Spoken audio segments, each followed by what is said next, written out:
red, blue, purple light. Friends, red, blue, purple light.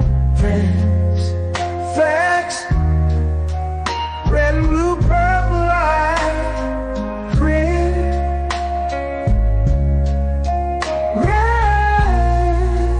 and blue, purple light. Friends, facts, you can get to know the ledger. Sacrilegious Sunday to Melanin Monday.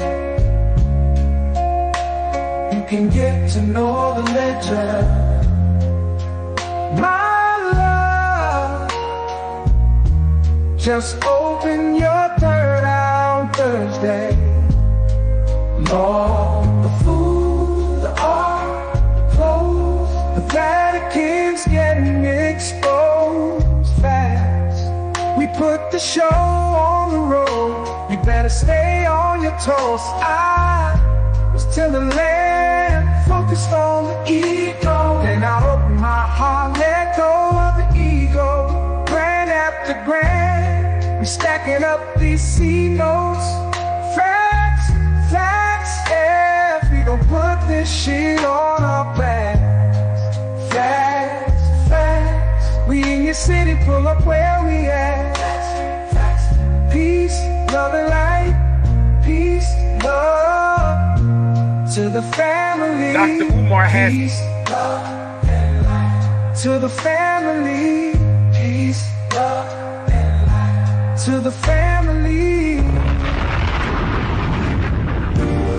These days and time, black man, is going to be the time that you have been waiting for. You came here for a reason.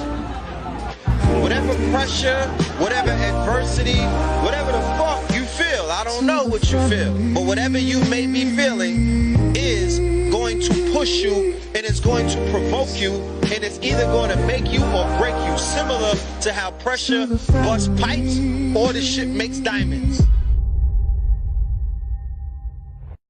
Peace to the family, peace to you and yours. Peace to the family, peace to you and yours. Welcome, welcome, welcome, welcome to another episode of Sacrilegious Sundays. You are now rocking with the best. Yes, this is your host for the evening, Brother Red Pillar. You dig? This is host for the evening, Brother Red Pillar. Let me know how we sound on the audio, ladies and gentlemen. Let me know how we sound on the audio and whatnot. You know what I'm saying? Sounds good on my end. I did listen to the replay of yesterday's show. I don't think that I had the microphone turned on because the shit was sounding kind of, it was just sounding real distant. I think it was the camera microphone, but I made sure to check to make sure we good on the mic is plugged up. So we Gucci, right? We sound great? All right. That's what's up. That's what's up. How y'all doing on this Sunday? I said, you know what? We on a motherfucking roll. Let's keep this shit going. You know what I'm talking about?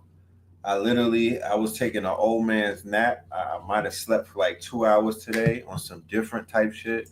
I don't do things like that, but it was mad hot outside. Like the sun is sunning in Atlanta, boy. I tell you, this is some take your ass to sleep type of weather. You know what I'm talking about?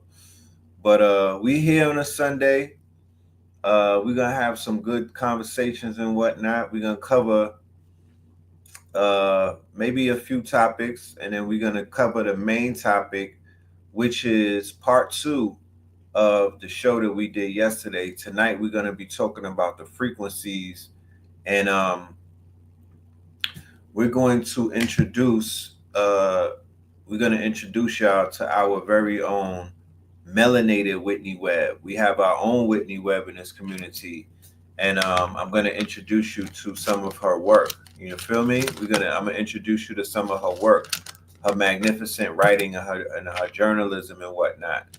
So we got to champion that. So that's why we're going to do this tonight. We're going to get into it, but let's go ahead and let's do the roll call. Let's do the roll call. Let's see who's in the building. You smell me? You had a nap too? Yeah, niggas is definitely getting old. I would have never took a nap when I was a young whippersnapper. You know what I'm saying? But I had some food. You feel me? I had some food. I laid it down. My son was like, "Where you going?" I was like, "I'm just going to lay down." Next thing I know, a nigga was knocked out. Cincinnati in the building. Modesto, California. San Francisco, California. Memphis, Tennessee up in this thing. You smell me? Hawaii. You know what I mean? Hawaii.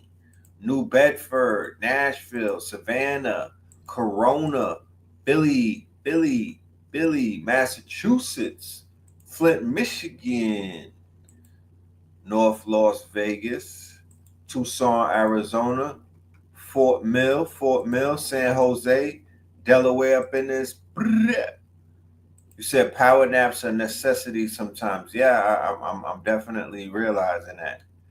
It's just that it's the time. We don't have time in our day. So how the hell could you even take a power nap? You take a power nap, the day is over. Bed-Stuy, Georgia. All right. Africa, Malawi. And I'm talking about Boston, Massachusetts, Cincinnati, Ohio. All right.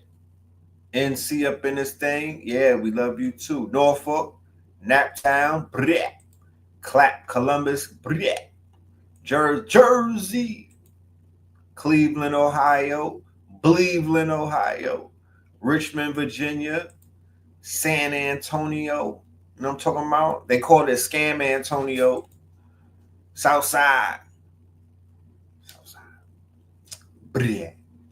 Compton, Bompton, Chicago in the building. We got Charleston. Damn, we deep tonight. What's going on? Is something I need to know about? Like, what's happening? Y'all, the family is here. Jam Rock. You know what I'm talking about? Did y'all hear something? Did y'all hear something that I didn't hear? You know?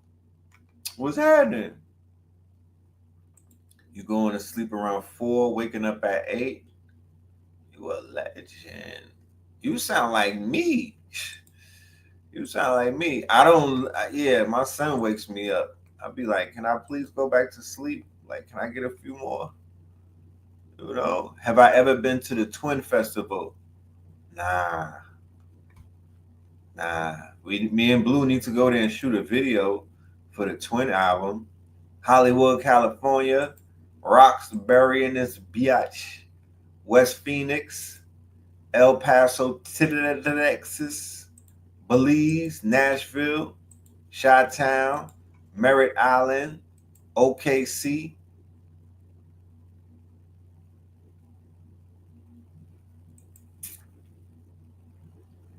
Oh, y'all had fun last night? That's what's up. Yeah, we're going to keep that going. You know what I'm saying? We're going to keep that going, inshallah. Oh, my goodness.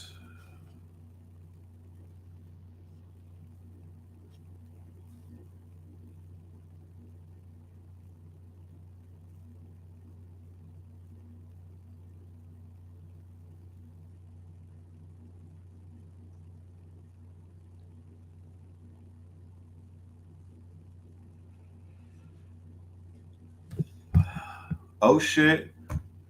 Haiti is in the building. Is that Port-au-Prince? We typing in from Port-au-Prince. Charlotte. Louisianimals. Woo. Lord have mercy.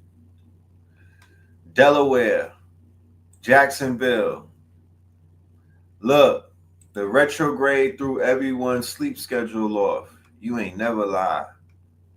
You ain't never lie. Should I block this nigga? What are we talking about tonight? Who the fuck are you calling dick? What the fuck? Portsmouth. All right. Shout out to Ancient Homage in the building. Yo. Y'all be asking me where I get these hats from. My buckets. Look. These buckets is bucketing, my niggas. You know what I'm talking about? Make sure y'all tap in with Ancient Homage. Make sure y'all tap in with Ancient Homage. They got the buckets. I don't see enough of y'all with these buckets on. You know what I'm talking about? They got the buckets with the bags to go with it. Tap in with the guard. You know? Them hats is them shits is stamped and whatnot. They've been everywhere. You feel me? Kokomo, Indiana. That's right. That's right. That's right. That's right. Yeah, I was watching Drewski. I was watching Drewski, and they had somebody from Baltimore in there, and the nigga had the heavy accent. My homie had the heavy accent. You know what I'm talking about? From Baltimore or whatnot. No. Yeah, from Baltimore with the you and you. I love me some Drewski, bro. You know I'm not crazy about the new comedians. No disrespect. You know what I'm talking about? I'm not crazy about the new comedians. I'm biased because of what I've been exposed to. You feel me? I come from the golden era. And I don't mean to flaunt it like that, but I do mean to flaunt it. The fuck? Y'all be out here trying to shame niggas that got salt and pepper in their beers and whatnot. Like we don't come from a motherfucking blessed reality, my genius. We need to flaunt that shit. You know what I'm saying? Don't hate me because I was born when it was lit. You niggas born in the 2000s think that you was born when it was lit. It's like going to the barbecue halfway into the barbecue. We been put that shit on the grill, nigga. You late. Take a seat and get a plate. You know what I'm talking about? Get a seat and take a plate, nigga. We cooking. Shout out to all of my 70s and my 80s babies and whatnot. Don't let no young whippersnapper who just got here try to shame you. You know what I'm talking about? You know what I mean? Don't let nobody that never saw a video music box try to shame you. Don't do it. Don't allow yourself to. If you let a YN put you under the deodorant, you already lost the war, my nigga. You got to go home with that. You know what I'm talking about? Don't let nobody who didn't play with G.I. Joe's motherfucking shame you, my nigga. You got this shit fucked up, nigga. We different for a reason. Shout out to my 90s babies. Shout out to my 80s babies. Shout out to my 70s babies and my 2000 babies. I'm not stunting on y'all. I love me some new millennials. I rock with Generation Z. You know what I'm talking about? I rock with Generation Alpha. You know, I'm impressed. But I'm just not about to let y'all stun on us. You feel me? Just not about to let y'all stun on us. It's not what they doing to Dr. Umar. It's what he did to himself. Let's get into it. Fuck it. You know what I mean? I was gonna save this for the later on, but this is the hors d'oeuvres. Let's go with the motherfucking Dr. Umar barbecue. Dr. Umar has access to no money right now because my personal account contains all of my money. I only send it to Apple Pay and PayPal as necessary. So the Prince of Pan-Africanism, for the first time in my life, is without any digital currency. For my loyal supporters, if you can spare a few dollars. Stop begging! Damn! Every time I turn around, you asking somebody for some money, son. Donations. You and Queen Mother Ifatunde gotta figure that shit out, bro, like the rest of us. Stop jumping on these apps, begging us for money, son. We not giving you shit. Prince of Pan-Africanism. Need to change your name to the Prince of Panhandling. Pack you all the way up, Umar. Sick of you, son. Also, where the school at, nigga?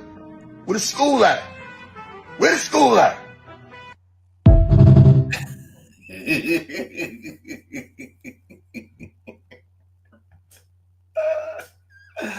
Yo, my timeline. No, I don't know if it's the algorithm feeding me all of the hate. My nigga, my YouTube timeline And my Instagram timeline is a deluge of Dr. Umar hate, my nigga. I never seen no shit like this.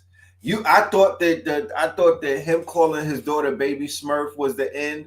I thought that him talking about the lady who he was with, her box smelled like seafood boiled, and she was giving him a Gumby on his Shango stick. This one right here, this is the one. Somebody, where's my astrologist? What the fuck is going on with this retrograde? This retrograde is retroing, my nigga. They going in. Man, I kind of feel bad for the homie, but he did it to himself. Let's talk about it. Let's talk about it. One, we are in the midst of a motherfucking recession. We are in the midst of a drought, my nigga. Unlike anything that I've probably ever seen in a very long time. Nobody got it. I've been going to these festivals. This shit look like a no man's land. People don't even got it to come outside. In New York City, it costs $100 to come out the house. Niggas is tapping out. Yo, I'm staying in the house. I'm staying in the house. You feel me? You know what I mean? And out here in Atlanta, to get a vegan meal, it used to cost $30 minimum. The vegan restaurants is closing. Niggas don't got it. They going back to the $4 motherfucking Wendy's meal. They don't got it, bro. You feel me? I'm going to Publix and ordering salads, nigga. Like, I'm good. I'm gonna give them $10. You feel me? Get me a little bit of tomatoes, some motherfucking spinach. You know what I'm talking about? A little bit of croutons, niggas. I can't do it. I can't do the $40. Yo, we not doing trolls tonight. I'm the only fucking troll here, bro. You get one more chance, Janae, and then you're going to go to the motherfucking blockchain. And on the blockchain is a block party. It's a bunch of people there that you'll be able to meet and link up with, and y'all can have a motherfucking a hate rolling loud one day. Y'all can all come out on stage and do your big thing, but not tonight. Not tonight. I'm not going with no weird energy in my chat. How about that? The fuck? You are going to the blockchain. You know what I'm talking about? And my blockchain is like Alligator Alley. You can't say that you're going to see me soon with a name like Janae, nigga. It's given, I don't know. Are you, what the fuck? Who the fuck? What the hell? We're not doing that. We're not doing that. Your name is not even tough enough for me to take it serious. Like, what the hell? And I be clicking on some of these accounts because you know me. I'm petty, nigga. I'm Petty Gibbs. I be clicking on some of the accounts. I'll go into the comment section and I be like, is this one of my secret haters who's just hiding behind a fucking account? And it be no videos, no nothing. Nigga, you're a fucking bot. Am I arguing with Elon Musk? Am I arguing with an algorithm? I'm not arguing, but I'm just saying, what's happening? You said with that crown, with that crown, what the hell? With that crown, nigga, do you see this shit? Are you fucking stumped? Like, are you serious? This is major drip, nigga. This is major drip. You know what I'm talking about? This is major drip. If this shit had an LV on it, if this shit had a Labubu doll attached to it, you probably would want it. This is major drip.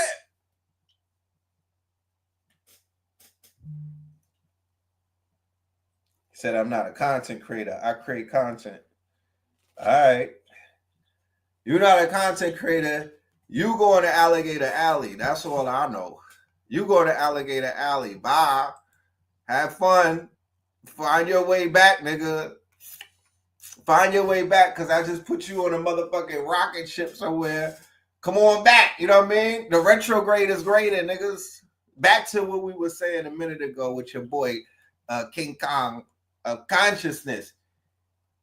You said the boo-boo cap is way more player. I don't think they're ready for boo-boo. I'm gonna have to pop out with the boo-boo cap later on in the show. You know what I mean? When I put the crown to the side. You know what I mean? But this is an early cooking. Yeah. And yes, yeah, we pack them up over here. You know what I mean? We pack them up. I don't give a fuck. Niggas say that blocking people is sassy. Well, nigga, I'm sassy then. Fuck is you talk about? You niggas get blocked. You know what I'm talking about? Because in the real world, you would get packed up. You know what I mean? If we was on 25th and you was talking crazy, my nigga, right around the corner is where we used to go and shoot the 5. You're not gonna waste time, and you're not gonna play with us in our face. You know what I'm talking about? And we won't let that happen on the internet either. So the safest place to put you niggas is on the blockchain. Well, you said send Umar to the blockchain. Look, they are packing up. I haven't seen so many think pieces on the doctor, right? Then I'm seeing now. This is where he fucked up. People don't got it right now. When he was being the prince of panhandling, and he was, you know, and I'm not disrespecting the man and whatnot, but nigga, it was panhandling. Let's just keep it a buck. It was digital panhandling. Why is it digital panhandling? Because you are raising money while downing other people in this community. You didn't do it on your own. You did the shit on a hate train going against, you had this gripe against Sarnetta forever, and then you made that shit turn into a war with everybody else.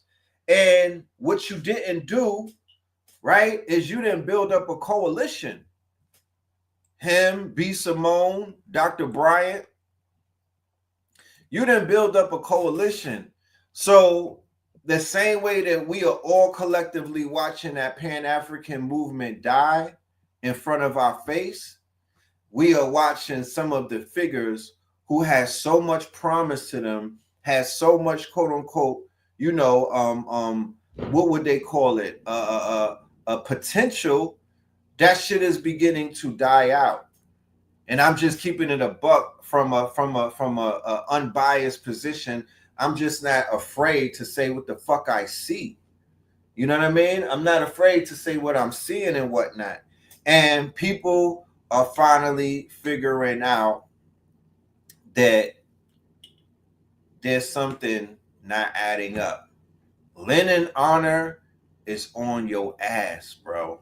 He been on it, but he's gained momentum over the past few years, right?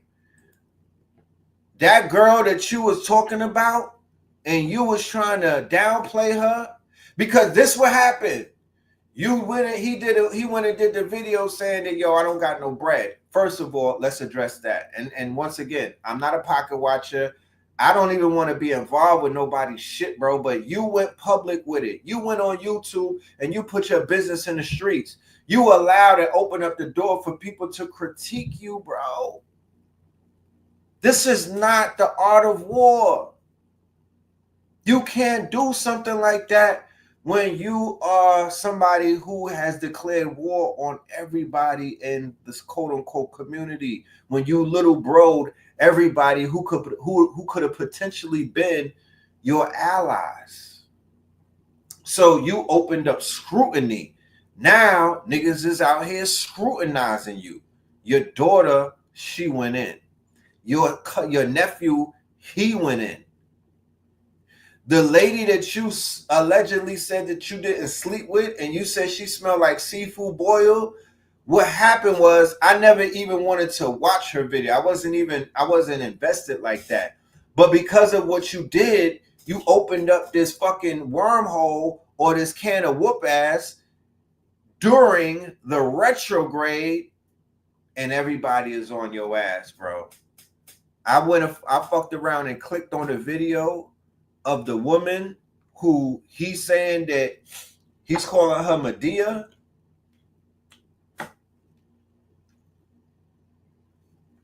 It ain't looking good, bro.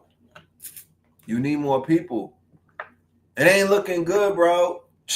She was in her Birkin bag. Let me explain it to you. She was in her Birkin bag, bro. She was in her fucking bag, bro. I had no idea. She was in her bag, bro. I didn't even see her receipts. I didn't even take it that far because I'm just like, I don't see the deceit in her. I don't see the deceit in what it, because you know that they say that there's two sides to a story, right? So at the end of the day, when people are having public feuds, right? That's why they say don't take the fucking fight into the public. Shout out to Clarissa. Y'all better leave Clarissa alone. I would have deleted all of my comments against Clarissa, nigga. I don't want no smoke. I promise you. Clarissa Shields. I remember being in school with shorties like that. When the forehead, when the hairline starts right there, and the forehead is strong, my niggas, be careful. Leave her alone. Leave her alone. I promise you, the hand skills, I seen the form and everything. She beat a motherfucking mud hole in that girl last night. Facts. And was that a Spanish girl? She beat the fucking brakes off of, yo, Clarissa, leave her alone. She don't need to know how to dress. I appreciate her being wild, awkward and whatnot because she got hands, bro. You ever met a girl that had hands that wasn't like awkward? Yeah, she don't need to know how to dress. And she got papoose tatted on her breast, nigga. Let her live. Yes, with the James Evans forehead. I remember girls like that in school. They was beating niggas up at lunch breaks. Leave her alone. That's all I'm saying. Let her live. Let her rock her wig. Let her look wild, awkward, bro. She got hands, man. She got it. We got to give her a fucking pass. It's them girls on the fucking T app. They the ones that be bothering her. Leave her alone. Papoose is a general, nigga. He know how to raise him. Remy Ma don't want no smoke. Let me just be clear. She lost a lot of money on FanDuels last night. I promise you. Somebody go check on Remington Steele, nigga. Go check on Reminisce, because I noticed she was trying to bet against Clarissa. She put all of that motherfucking SSI money on Clarissa to lose. She probably covered 3 or 4 bets and lost all of that. Nigga, Remy, leave her alone. She kind of tapped out because they was in the same space about a week ago. She ain't pull up. She didn't pull no stunts. Clarissa was right around the fucking corner, nigga. You know what I mean? She could have made a movie if she wanted to. Leave her alone. I don't even want to see her fight Muhammad Ali's daughter. I don't think I want to see it. You know what I mean? Keep beating up the motherfucking the great white hypes and all of that other shit. Beat up the great white hypes. I don't want to see them two turn each other into hamburger meat. Both of them low key, well, some of them are baddies. You know what I'm talking about?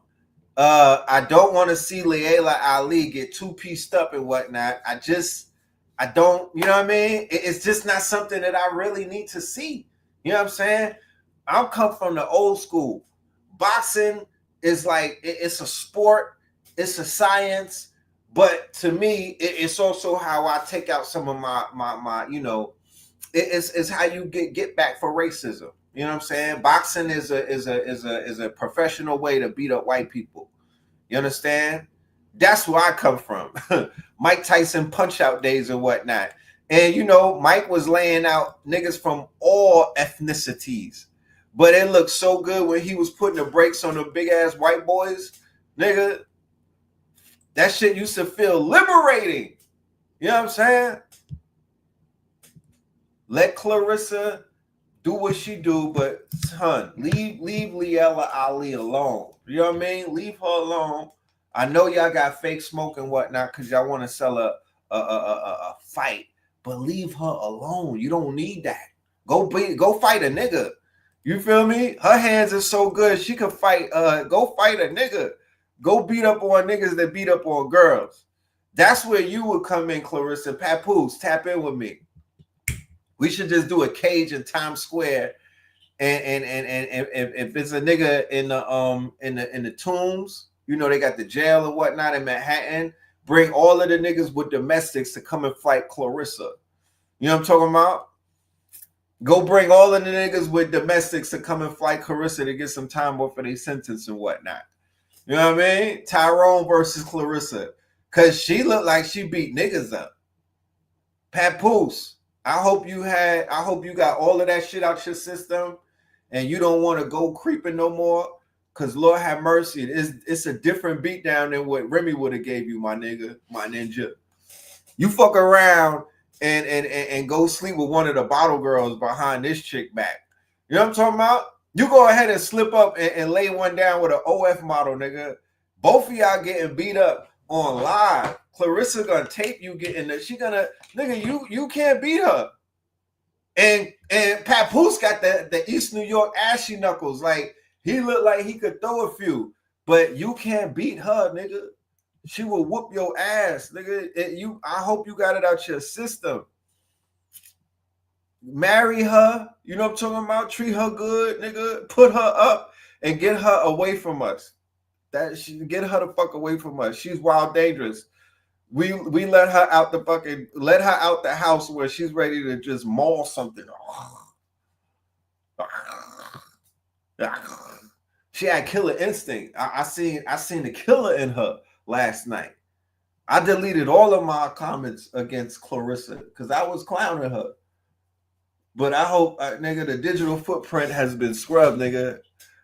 You know what I'm saying? Yo, I'm sorry. You know what I mean? If anybody, I'm sorry. I don't want no smoke. You know what I mean? I'll beat myself up. You know what I'm talking about? I beat myself up. And nobody never better come walking out to lean back. Just like she said. She gets the right to talk shit now. She earned it. Her tweets hold weight, nigga. Her tweets hold weight. Whatever she said, I'm with it. You know what I mean? If she said nobody comes out to lean back, nigga, that's law. Nigga, that's law. As so be it, nigga. Moot and so shall it be. If I see anybody come out to lean back, they're gonna get knocked out. Straight like that. You know? She earned the right to talk shit, bro. You know what I mean? I'm good. You know what I'm saying? I'm Team Clarissa. Whatever she say, I'm with it. You know what I mean? I'm with it. And I'm going to go as far as I'm going to try to find her a stylist. Because I got a few people in my Rolodex that I still know. Sis, I got you. I might even start a clothing line and send you a free box of shit, man. We're going to get you fly. If that's the last thing I do, we're going to get you drippy. You know what I mean? You know what I'm saying? You got a Brooklyn nigga with you. So it's going to happen. You know, what do they call that? Gene transfer? Horizontal gene transfer, nigga. Just being around a Brooklyn nigga will help you get fly. And they call me Fly Sinette. So, you know, I'm going to work this thing out for you, sis. You can hire me. I'll come out of retirement and be your stylist. You know what I'm talking about? She had a picture where she was wearing a motherfucking, not the Little Red Riding Hood, not Dorothy slippers, not Dorothy slippers. She was wearing the slippers. She was wearing the shoes that the bald-headed chick from Wicked was wearing with the pointy toes, nigga. Who lays down with a woman that wears those type of shoes? You know what I'm talking about? But I was like, you know what? She probably got hit in the head a few times. You see when she took that wig off, right? She be having a lot on her mind. You know what I'm talking about? She got a lot on her mind. If she wasn't boxing, she would be a human computer. She'd be working at NASA, Hidden Figures. You see her brain? You said her and Scarlett need a makeover? Man, I'm not even going to talk about Scarlett. You know what I mean? Nah, dead ass. Let me see. Because the visuals, the shit hit differently for somebody that never seen what I'm talking about. The visuals hit different. You got to see it, my G. It's a visual type of thing. I'm trying to paint the picture, but God damn it, we're going to let Google paint the picture. Let's pull up Clarissa's shoes. You know what I'm saying? We'll start a petition and get me Give me a few dollars. I'll come out of retirement for about 6 figures. Clarissa Shields shoes.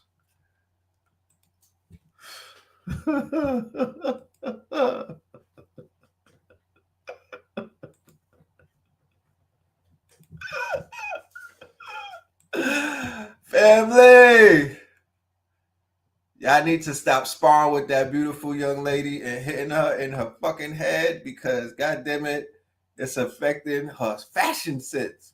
Whatever part of the brain deals with fashion, niggas done hit her in that part of the head. Because what the fuck is this?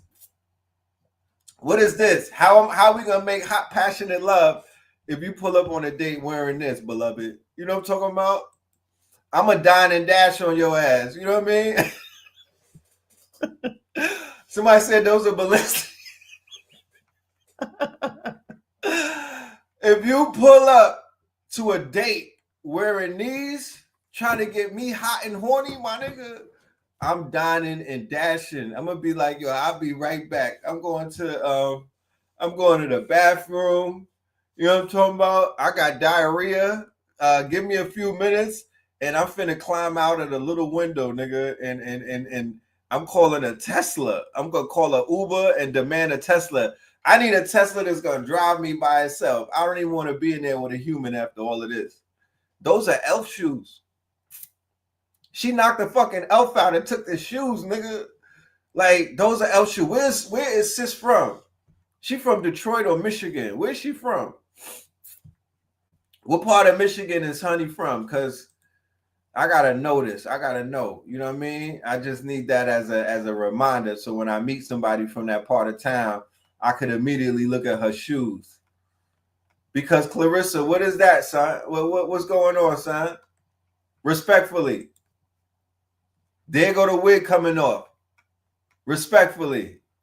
Respectfully. I like her original hair, though. She don't need to wear them wigs.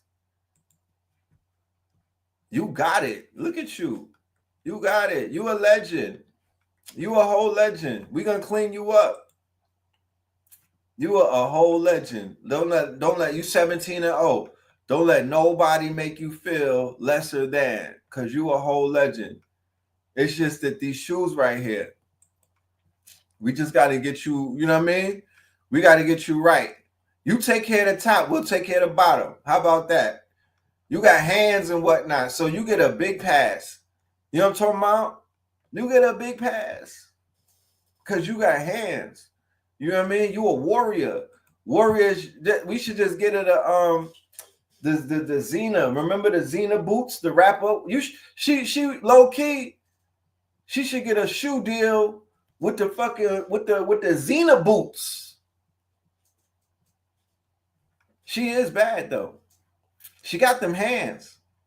She got them hands. You know what I'm saying? I would rather a shorty with some hands than some fire ass shoes. She from Flint? Flint where the water's fucked up. I did say that Detroit have some of the most beautifulest women that I've ever seen, right? And I wasn't even out there for long. I passed through that bitch quickly and I saw what I needed to see. I did say, and I ain't been to Flint. So maybe that shit extends to Flint as well. Does the beautiful women of Michigan extend to Flint? You know what I mean?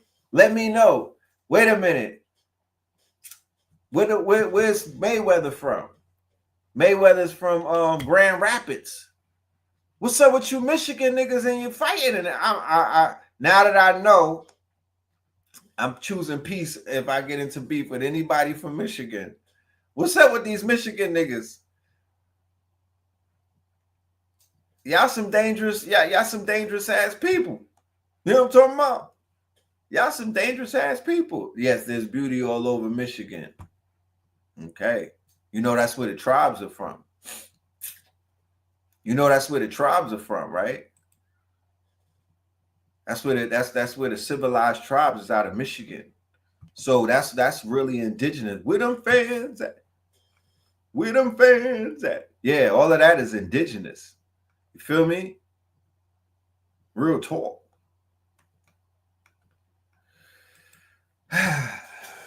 So back to Umar.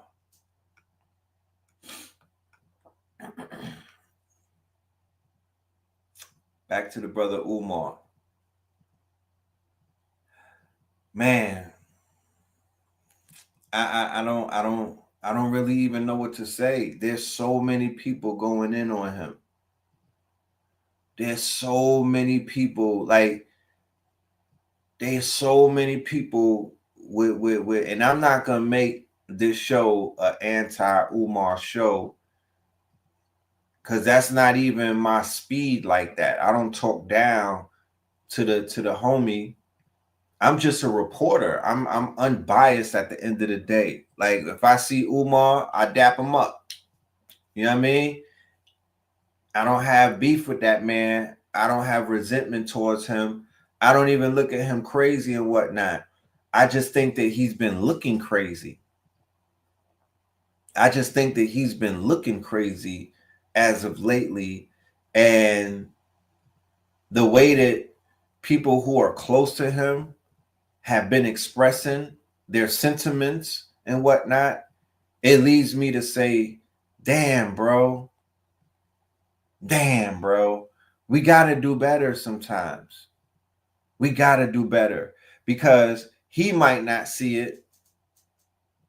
He might not see it, but the way that I see it, you have too much potential. You have too much things going in your direction, and you throwing all of that away for what? And you've literally destroyed and dismantled the crowdfunding business model. Like you burnt that bridge so nobody else can cross it.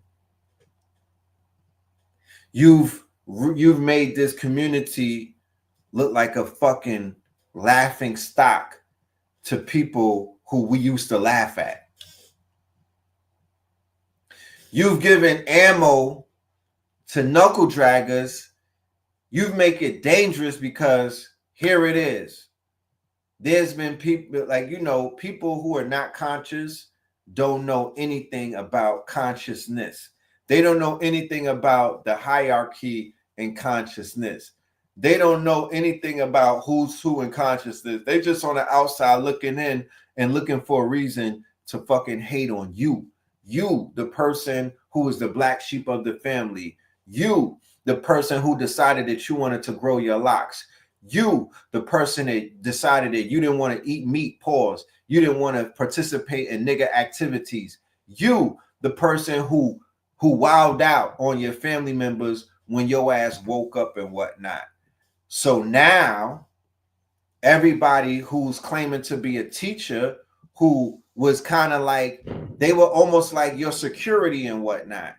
When they fuck up, you fuck up in the eyes of these ignorant ass knuckle draggers, the same niggas that we was cooking yesterday on the show, who can't fucking articulate themselves, that are living in their fucking monkey brain, the motherfuckers that are knuckle dragging and ignorant with bliss. They're looking for anybody to slip up. For you niggas that was following Poor Light, you know what the fuck I'm talking about. When Poor Light started getting exposed, when Poor Light went around and caught a fucking dirty dick charge and whatnot, or a lot of you niggas who was cheerleaders and champions and whatnot, y'all got washed up. Y'all got washed up. And then the ones that have weak knees, you niggas don't have strong knees like Meg Thee Stallion, y'all went back to the motherfucking to the circus. Y'all niggas went and hung up your kufis, you took your crowns off, and you went back to the nigga shit. I seen you niggas. I seen you niggas. You got compromised because you couldn't deal with the shame of standing on your own, because you were standing in another man's shadow. Lesson learned. Lesson learned that you can't come into this bitch wearing nobody else's clothes. What does that mean? That means that you can't be a nigga crew.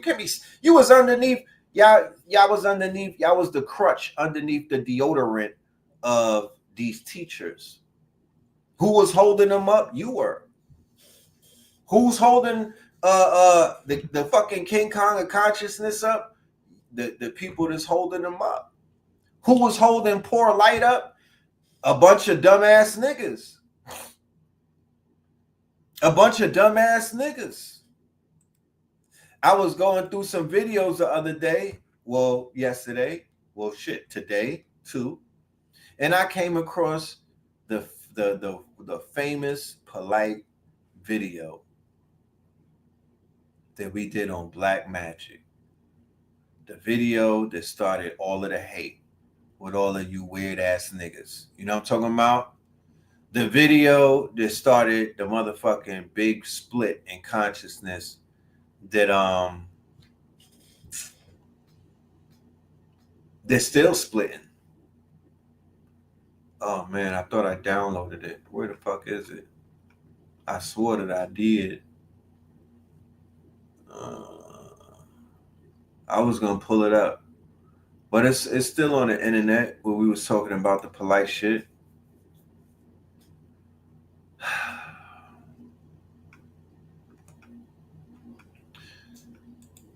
And it's a sad day that all of that work, all of that potential, all of that motherfucking all of that whatever it is that was being built up, the Umar shuffle, all of that shit is now a fucking, it's a meme. It's a meme. It's a laughing stock of the world. It's a meme. You know? You said, what did Umar do again? You've been fixing your car. Okay, well, Umar went public. Right? He didn't have to go public, right? He could have put out a video to his Patreons. He could have put a video out to his quote unquote top supporters, right? He could have did that. And it wouldn't have been one of those desperate calls to the community where he's saying, yo, I need money. You know what I mean? But he did a public video which left it open for public scrutiny, right? And people to publicly judge. And for people to publicly say, my nigga, I don't got it, because literally people have been waiting for this moment. You're untouchable when it looks like you got your shit together, and niggas will not go up against a healthy Mike Tyson. But Mike Tyson on coke, Mike Tyson bloated, Mike Tyson on shrooms, Mike Tyson with mental problems, all of his minions, the people who he stepped on the way up, they gonna eat his food and whatnot. Mike Tyson was getting plucked by so many people, were plucking his feathers when he was down and out, right? When he was down and out, and he has some of the biggest haters in this new quote unquote circuit, what they call the back streets of YouTube. He got Charleston White as a detractor. He got Auntie Tia, right? He got, yeah, why you ain't just hit up Sukiana? She would have hit up Ray J. You know what I'm talking about? Or she would have hit up one of these Peckerwoods, because you say Snow Bunnies never, but I bet you a Snow Bunny would have broke you off about 10 bands until your shit got right. Somebody needs to clip that. Yo, we need a clipper community. I put a post up on Instagram asking for clippers, and niggas was in my inbox like, yo, I cut hair.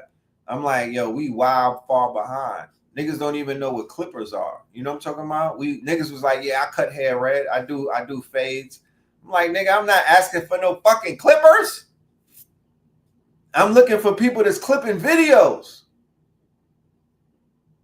These little niggas is getting mad bread, bro, for doing that, but they're clipping the nigga videos. The ignorant, the you know, they clipping the streamers. We need clippers in the community. But anyway, why you couldn't hit up Charlemagne? Why you couldn't hit up DJ Envy? He got a few dollars. Why you couldn't hit up none of the people who you did interviews with? Why did you have to come to the public though? Why? Why? You could have hit up all of those fake ass podcasts that be having Jaguar Wright part 1 to 8, Gene Deal and all of that. Yo, check it out. This is King Kong Consciousness, Prince of Pan-Africanism. You feel me? You know, I wanna reveal some shit that I know about Diddy. Fuck it. When drastic times call for drastic measures, I would rather do some goofy shit with a business like that than to do some goofy shit for the whole world to judge me on. I would have hit up Joe Button and been like, yo, Joe, I got the dirt on fucking the pills, nigga. Make up something. Yo, I wanna get at the girl with the seafood boil. Book me for a special episode. I need you to pay me in advance, though. I need 10 bands. You said that you make $2 million on Patreon, Joe Button. How, Sway?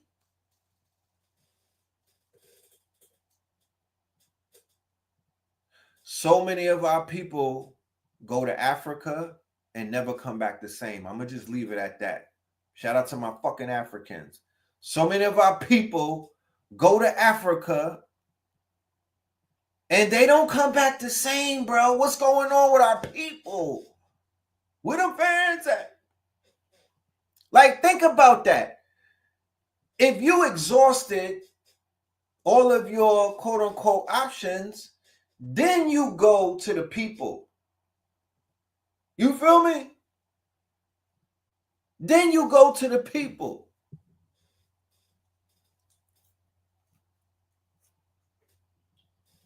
You don't go to the people and you don't even you don't even try out some of your cards that you could play. I'm not even on your team. And I could see clearly, like, that is the worst move you made. We're allegedly is 5 planets in retrograde. You made a fucking dummy ass move, and this move is forcing a worldwide audit on you. JT the Pocket Watcher, all of these minions this running around, the Instagram comedian niggas, Tasha K, Charleston White, Mav Hoffa, Doggy Diamonds, Leonard Honor. I could go on for days. These are just the names of the videos that I've seen in the last 8 hours where people have been, quote unquote, giving him the business. Boyce Watkins. Like, it's niggas coming out of the woodworks that I haven't heard from in wow long. I'm like, I didn't even know you had a fucking channel, bro. And he didn't even run into the Thanos niggas yet. They still got Thanos in the cut waiting to eat them, my guy. The Umar content rollout. The shit is egregious, bro. I don't want to see it. I don't want to see it. But because I got to see it, then I got to talk about it. You are on a motherfucking YouTube plate, my nigga. They got you on a YouTube hibachi, bro. They you know how to, that's why I wore the hibachi crown, nigga. They are literally flipping the fucking, you know when you go to Benihana's, why I went to Benihana's and a nigga cooked for us. And then they had the nerve to charge me all of that Benihana money. You know, I emailed them the next day, like, fam, y'all can't have niggas cooking Benihana meals. I don't, this is not the experience that I showed up for. I came to Benihana to see a slanted eye Asian do all of that trick with the fucking, with the onions and the fire volcano. You niggas put a nigga in front of me? You put a nigga in front of me at Benihana's? Really? And then y'all charge me top dollar? Yeah, I wrote to corporate. So, Lord, the Thanos, look, Lord Jamal, you know that Vlad, you know how Vlad TV does. He's going to ask everybody about Umar for the next month. He's going to have, he probably have Sammy the Bull up there. He'd be like, Sammy the Bull, what you think about Dr. Umar panhandling? He might have a fucking interview with Messi or with Ronaldo, you know what I mean, on some FIFA shit. And then he'll just be like, yo, what do you think about Dr. Umar, this guy from the conscious community? He said that his bank account was frozen and he needs a little bit of financial help. Give me your thoughts on that.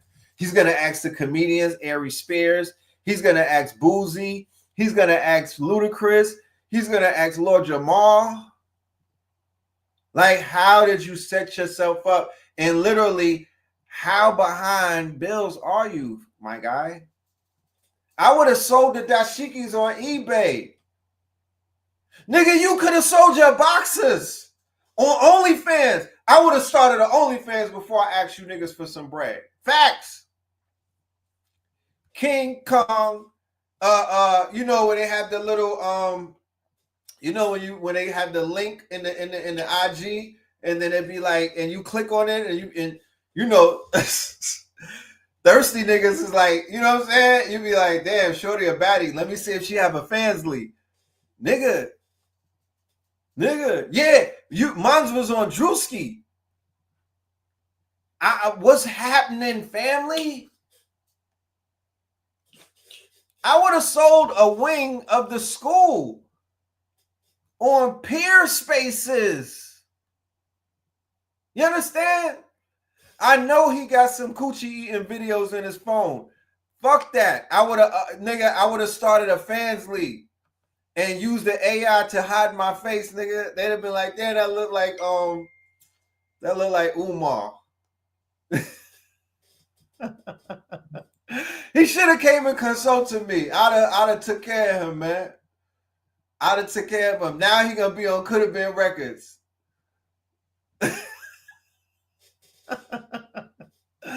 You could have came out with an OnlyFans hand account, nigga. Do you know the people is making money showing their hands on OnlyFans? You could have came out with an OnlyFans feet account. You don't even got to show box, my nigga. You don't even got to show your box. You could have came out with an OnlyFans feet account. You in Philly. I would have been like, yo, if my bread was fucked up, I'd have been like, yo, Big Papa, King Kong of Consciousness, I'm doing a motherfucking show in Philly with Jill Scott and Gilly the Kid. $44, nigga, next week. Pop up, nigga, pop up. Do you know how much money you would have got? It just don't make sense. Not OnlyFans, only hands. Only hands. These aunties, they like hands. You understand? These aunties would pay money to see you oil up your hands with Muslim oil and shea butter. They paying. Facts, I promise you. Don't ask me how I know. I know. I'd have had an OnlyFans while I'm popping a bunny. That's right. Because you could have bounced back from that. You'd be like, nah, that's shorty from Don't Call Me a White Girl. She's passing. You know what I'm talking about? She's not a only panhandle. I would have popped a bunny. I'd have been like, yo, I would have popped a bunny and put that. I'd have put a 30-second clip on my IG and been like, link is in the bio. Them bags will run up. Them bags will run up. I say, fuck it. You know what I mean? You could bounce back from that. You could be like, yo, I was just having an episode. I was slipping. But you can't bounce back from this. You can't bounce back from this. They are on his ass, bro. Pause. Yeah, you would have got 20K. You would have got 20K. Where the fuck do you live? In a fucking in Bruce Wayne Manor, nigga? What is your rent? Do you live in a Wayne Manor? The fuck? I went on Zillow and checked the highest rents in Philly, and it's not that high.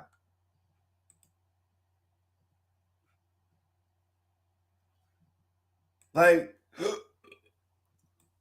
once again, here's the lesson to be learned.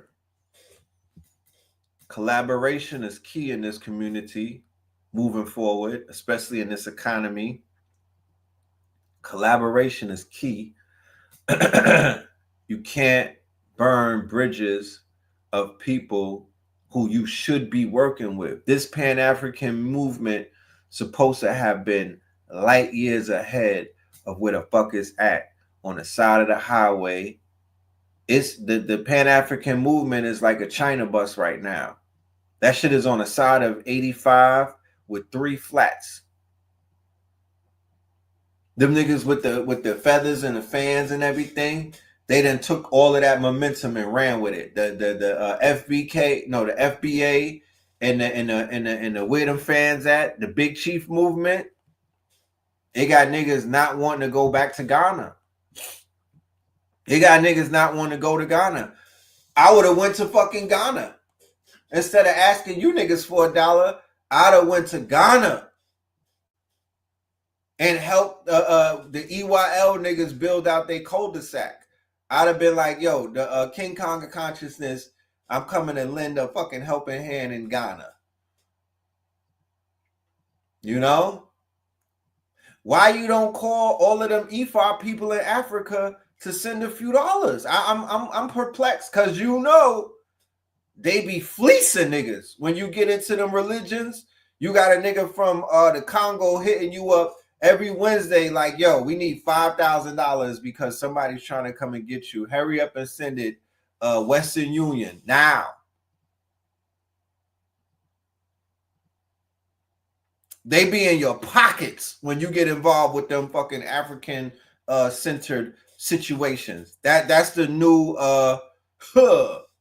why you ain't hit them up for a few dollars? I'm really, it just made me think, like, what's going on with the homie?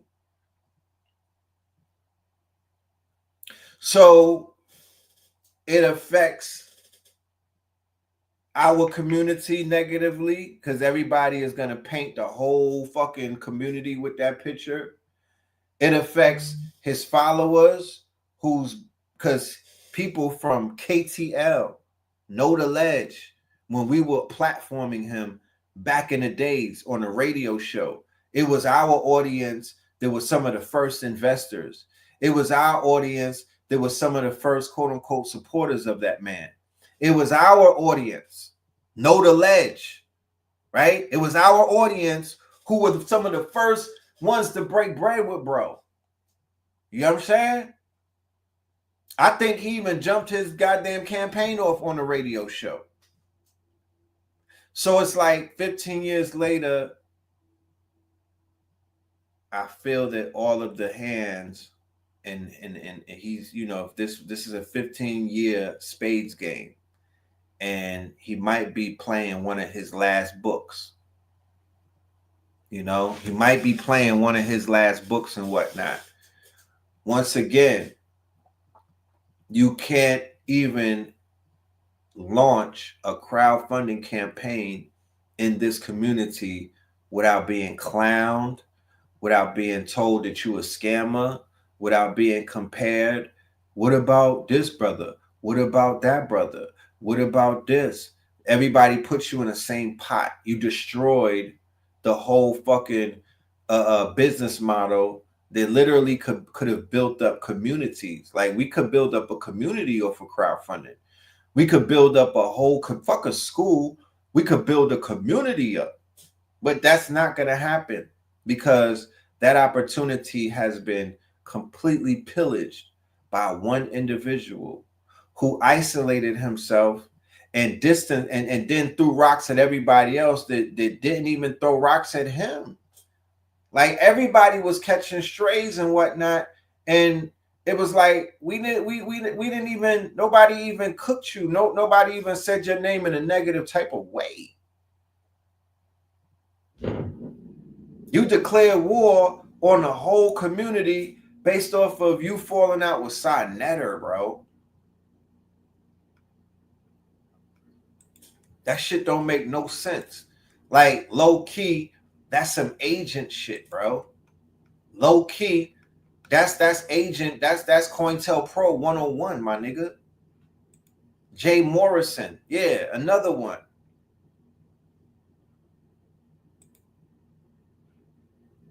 Then when I look at the videos of how he's living in squalor, and then I'm looking at the family members talk about certain things, and I'm like, this is the person that was throwing rocks?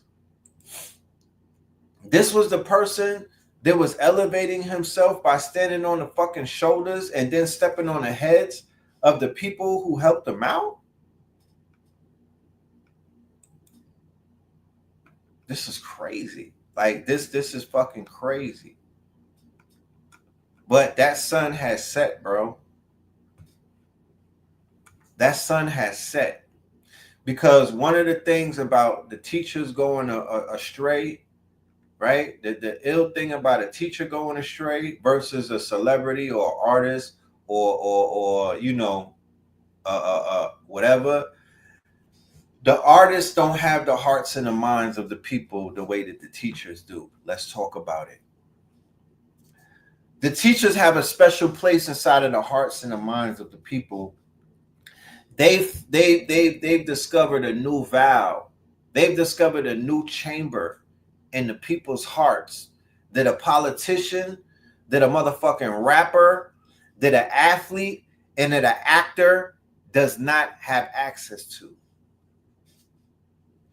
And people put you on an elevator, they pedestal you, and they put you in a special place. And when you let them down, it will destroy their faith in humanity, bro. Imagine how many people that we don't even know that shall remain, that are nameless, right? That we never will even know about, tapped out and crashed out because they're quote unquote famous, they're quote unquote their master teacher or their quote unquote their number one or their hero turned out to be a zero. How many people you think crashed out when Poor Light crashed out, right? Let me share this real quick because I seen it in real time. This is the video. Informed of a date, you're going to show up on that date. There's going to be a tribunal of. This is not a personal attack, meaning we're not going to do the YouTube mudslinging back and forth and all of this crazy. That's not. You're going to get informed of a date. You're going to show up on that date. There's going to be a tribunal of elders. They're going to deal with the case. Like we said, we are the ones, we're the spokesmen for the community that are just going to inform the community and you at the same time as to what it is right now. So this is not, we're not out here debating you. We're not challenging you to a debate. None of these things. We don't want to hear any of that talk that people that I've been hearing on YouTube that is so frequently being flown around where people are talking that stick talking. No. That's not what this is. This is your brothers who are protected by the community, who are a part of the community, stepping out and saying, Brother Polite is coming to an end right now at this moment. It ends now, okay? Until we figure this shit out, until we clear it out, this is what it's gonna be, all right?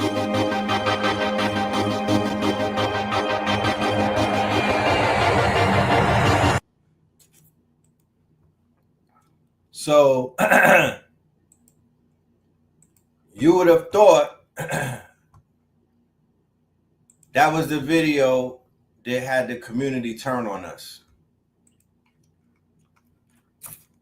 Right? Hold on.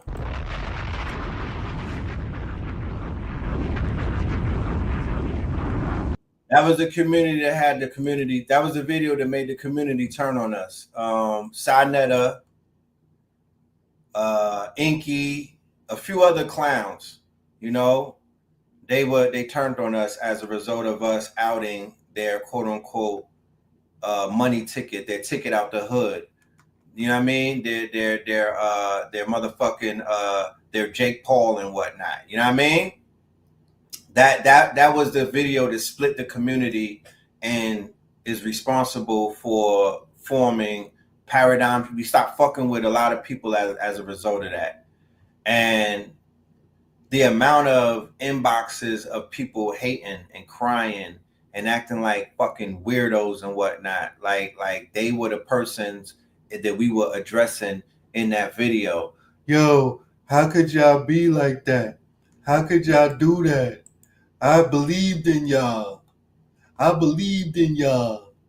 Oh, man. What the fuck, man? Why y'all starting problems in the community? Who y'all work for? Oh, man.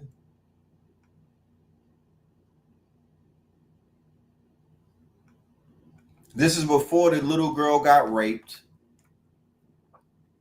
This is before he ran away and because he had to run out of the community and he ran to motherfucking California with Mayweather. You know what I mean? And then the niggas in the community that are really dick riders, they started dick riding because they seen homie popping up in forums and whatnot, and they became fanboys. You feel me? The same niggas who's supposed to have been standing on business, who was supposed to be standing shoulder to shoulder with me and Blue, them niggas folded under pressure. I seen it. I was right there. You know what I'm talking about? And he went and got a whole nother group of followers, and he got a whole nother group of unsuspecting and unwitting quote unquote supporters, because they platformed him on the Breakfast Club, they platformed him on Vlad, they platformed him on places where conscious people don't quote unquote, that's not the pool of consciousness. That's not the pool of consciousness. So he went into the unconscious or wokeness, and he went ahead and fished in that pool, and he grabbed a whole bunch of suckers that he was able to fleece for about 5 years straight until he went ahead and got himself jammed up. Now he's doing 7 years and whatnot for being lewd and lascivious, right? With a 14-year-old. Okay? So you had people who wanted to follow him. You had people who were playing both sides, right? Run into him, run into us. Run into him, run into us. You feel me? Because they wanted to wear some fucking Versace, nigga. They wanted to go and wear some Versace and hang out with him and shit. You know what I'm talking about? So I'm very familiar with the fickle nature of this community. I'm very familiar with the fickle nature of human beings. I'm very familiar with the fanboy mentality that this community has. They're not really solid like that. They don't stand on 10 toes when it's war. They don't. Because it got real ugly after that video. I'm talking about real ugly. And I shouldn't, it's shit that I won't never even get on YouTube and talk about. But it got real ugly, bro. You feel me? For a minute. And like I said, me and Blue, we we were able to pivot and continue to work, because that's all we really wanted to do. And we had our controversies as well. You know what I mean?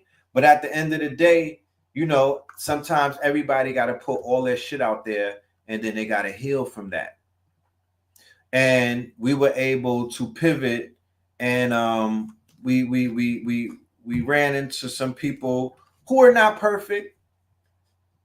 The paradigm shifters, none of them were perfect. Nobody was perfect, and that wasn't the quote unquote mission as it was in like 19 Keys and RZA and Brother Ben X and Sister Ajna, Pop Darby, Billionaire PA.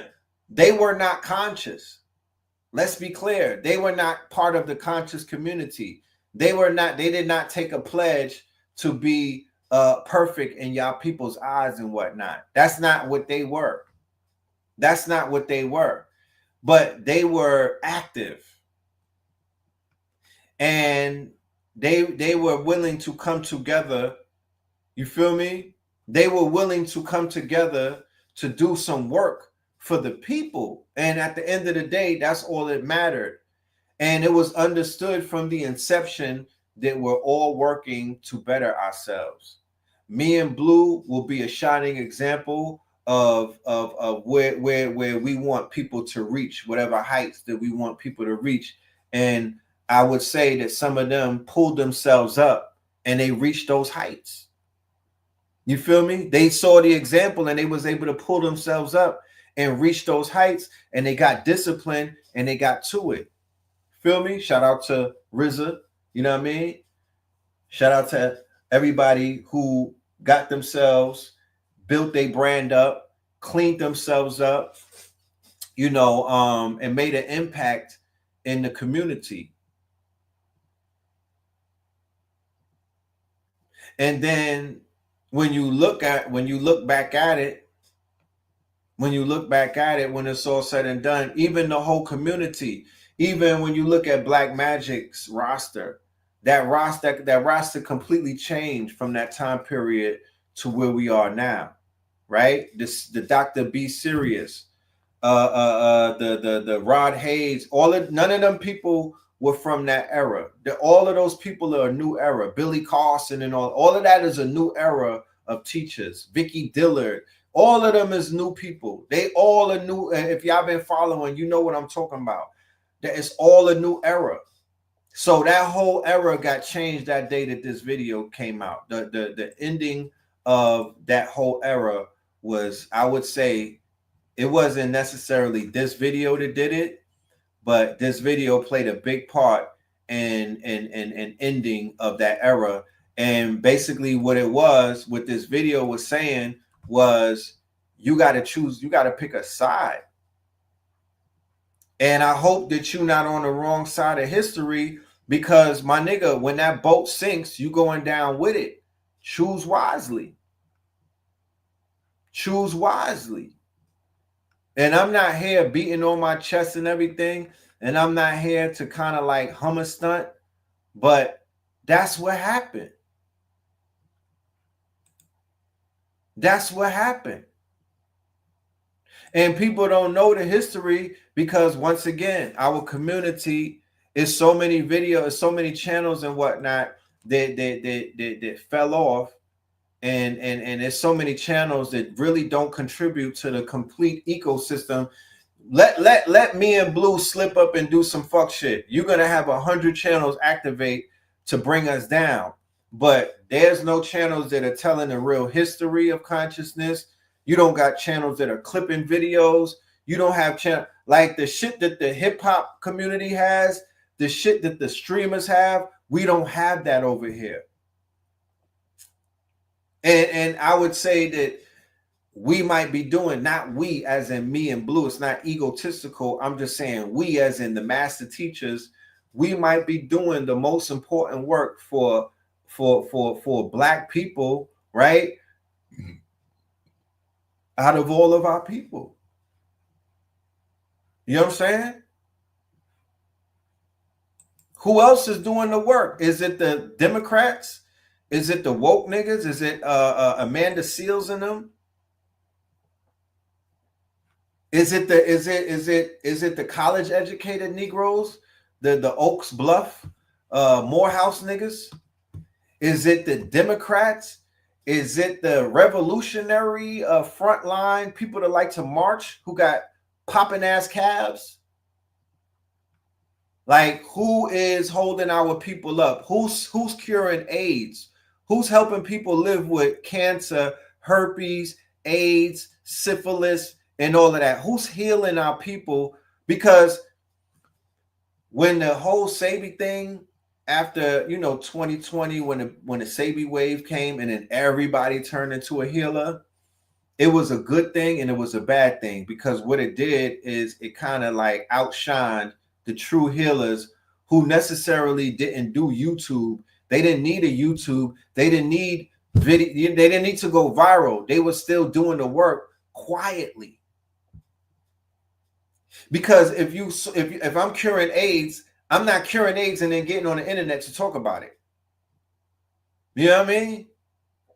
If I'm curing cancer, I'm not going live and I'm like, yo, look at my cancer patients. No, that's first of all, I didn't even sign the HIPAA contract, but I know enough to whereas I won't get on the internet and talk about all of the things that I've seen that my mother and Sabi and my and all of them were doing, even back in the days in the 80s and the 90s. I can't speak about the people that walked through those doors who needed treatment and whatnot. I can't talk about the famous people. I can't talk about their conditions. I can't talk about a lot of things, because at the end of the day, that right there is, I take all of that to the grave. Feel me? The same way that a lawyer can't talk about certain things that his client said. Confidentiality is confidentiality. But what happened when the Sabi thing became trendy and whatnot, everybody flooded it, and then nobody really knew who was real versus who was not real, or who was healing versus who was stealing and whatnot. But that doesn't take away from the fact that this community heals people and bring them back to life. I've seen people literally come from death, from hospice, and bring them back to where they skin is popping and they looking healthy, and they even out here remarrying and all type of stuff. Come on now. Where are they doing that at? Look at what the Moors are doing. The Moors are helping people literally come home, giving life back, giving 20 years back, giving 30 years back. The Moors are helping people get their property back, get their land back. The Moors started the whole conversation about black not really being about nothing. And now everybody is talking about, don't call me black. Black is just a color. Black is not like they literally created that argument.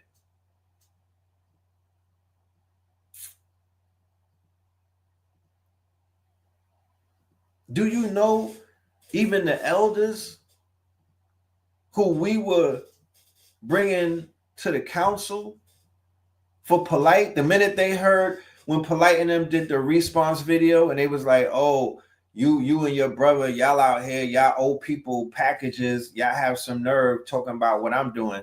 Nigga, you was taking niggas life savings in their houses. You had people that was homeless. You was pillaging bank accounts, nigga. I had issues with orders because I was getting hundreds of them. You understand? The elders who put us up to doing this, nigga, they turned on us. Not in a way where they was trying to play us, but they got scared and they was like, nah, we don't want no smoke with Polite. When they saw the pushback, when they saw that Sinetta and all of them was pushing back on some, you know how Drake had niggas riding with him when Kendrick was going after him? They thought when they saw the pushback, they got scared. I was getting phone calls from elders like, please don't ever say my name. Don't ever tell anybody that I was a part of this. I don't want the problems. I was like, all right, cool. You never have to worry about that, bro, because you never gonna have to worry about me. You know what I mean? Never gotta worry about me. You know, I'm good. Y'all just showed me what would happen in the midst of the feds coming down on niggas. You showed me what would happen if the white boys came after you. You just showed me in so many ways what I needed to know. It broke my heart, but I kept going, and I didn't get quote unquote bitter about it. You understand? I didn't get bitter about it. I didn't start making all of these sneak dissing videos. I didn't even talk crazy about elders. I still put them on Mount Rushmore. You feel me? I still carry the master teachers and say their names and hold them up. It's all good. It's all good because y'all might not know it, but I know it, that since 2007 or 2008, the elders were scared of the new generation off the rip. The energy that the new niggas came with, that they was hype and they had control of millions of people through YouTube and social media. That was something that the elders did not master. They was kind of like intimidated. They saw that power and they were trying to figure out like, what the fuck is going on? What is this? You know? So I understood that they were kind of intimidated. You know what I mean? They never seen no shit like that before. But look, it is what it is. And I won't mince my words because it's all about telling the right history. That's it. And I'm a forgiving but not a forgetful person. I'm a Scorpio, so you know we get our lick back a decade later. You feel me? We get our lick back a decade later, but what it showed me was never again. That's what it showed me. It was never again. I learned my lesson, and I would never put myself out there ever again.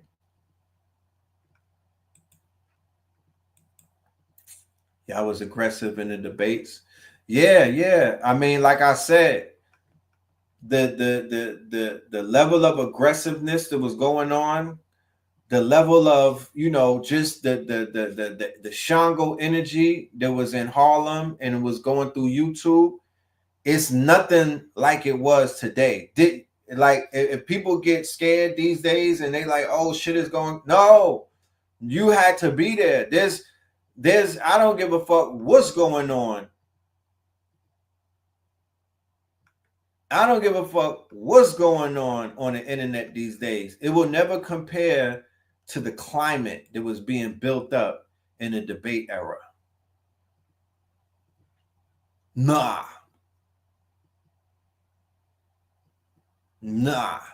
That was a different era. It was, the tension was very thick. You could have cut it with a butter knife. Feel me? The Sarah Suit and Seti, the young Pharaoh beefing, all of that shit that was going down. It had a lot of people. Them elders was kind of, you know what I mean? They was kind of shook because they never seen no shit like that. They had little petty differences, but they wasn't banging the way that they was banging on YouTube. You know? It was lit back then. Bodies could have dropped. You know what I mean? I'm glad that they didn't, but it was definitely lit back then. It's not, you know, that's why these days it's like, you know, it's trolls now. It's people behind keyboards and, you know, and vagabonds, you know what I mean, who be stuck in they fucking this on house arrest and whatnot. You know what I'm talking about? It's niggas with on house arrest for missing their fucking child support. They got ankle monitors and they be making videos trying to diss one another. I be trying to tell people, and I don't think they understand, bro. Said he had Black Air Force energy. Said he had Black Air Force energy, bro. You feel me? My nigga had Black Air Force energy. He was the one that set it off. You know, he was the one that set it off. I was there. So don't let nobody tell the game. Don't let nobody tell the story and try to remix it, because there's all type of people trying to quote unquote give renditions of history that they wasn't a part of. You feel me? What they would call what's the word that I'm looking for when people change the story?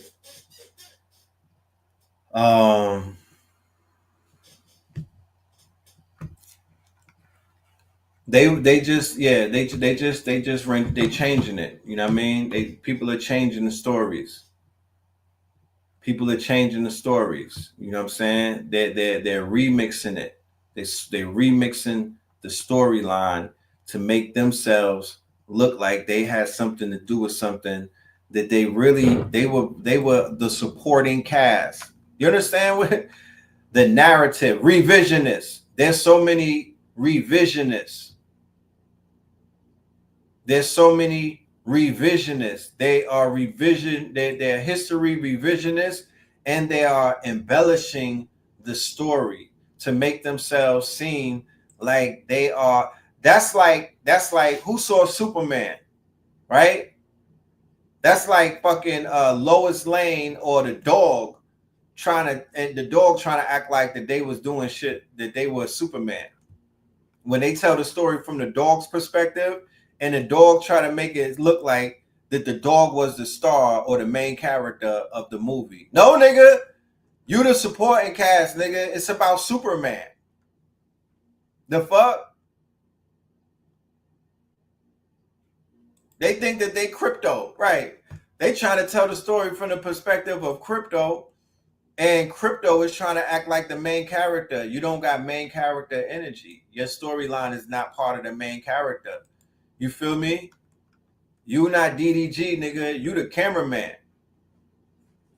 You know what I'm talking about? So these people will come with this fake ass revisionist history because there's nobody to be like checking them. Like, if you don't sit your ass down, nigga, how about you as a customer? You and your wife, y'all used to come buy books from us. Remember that? Remember that? Remember you was a customer? Niggas would give you deals on Friday. You know what I'm talking about? And then somehow, some way, a nigga made you a teacher. You know what I mean? You got put on and you got signed to a major without even having a mixtape. And now you're trying to make it seem like you've been doing this and you was lit and whatnot. No, nigga, you're DEI. You was 125th Street DEI.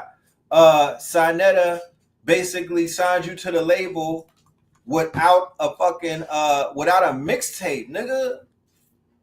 You got put on some sympathy shit. You know what I'm talking about?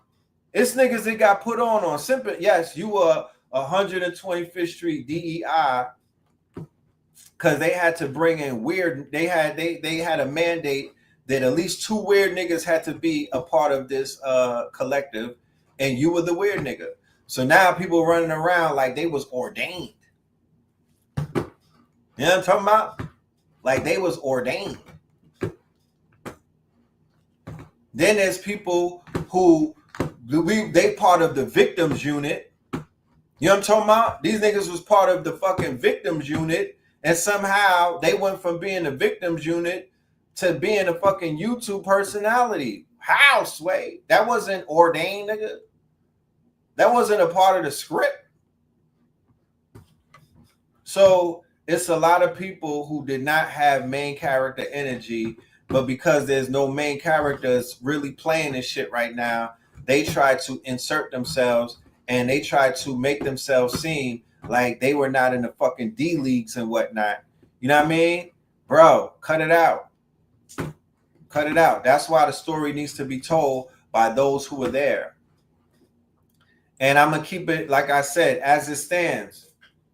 For 30 years, for 20 years on 125th Street, if you were not there every day, you're not main character.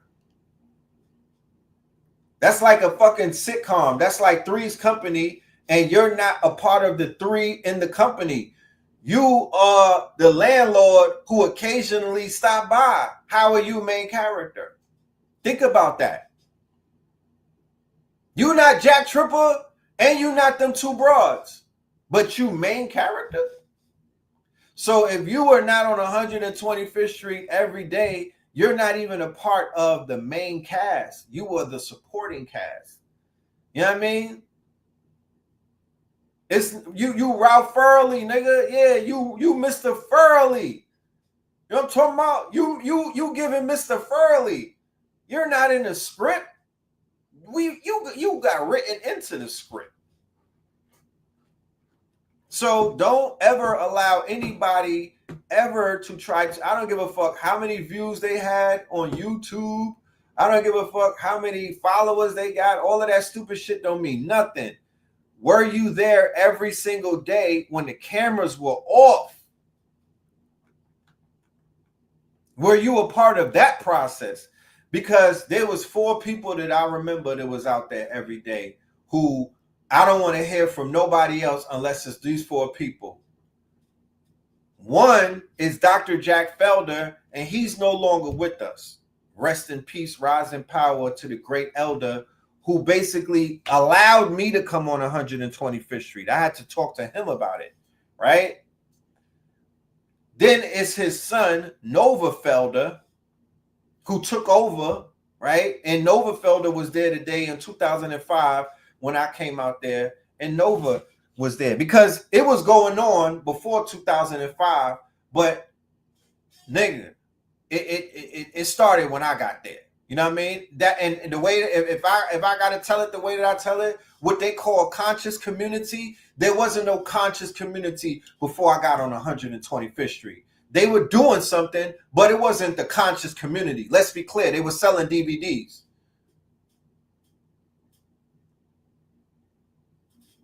They were selling DVDs.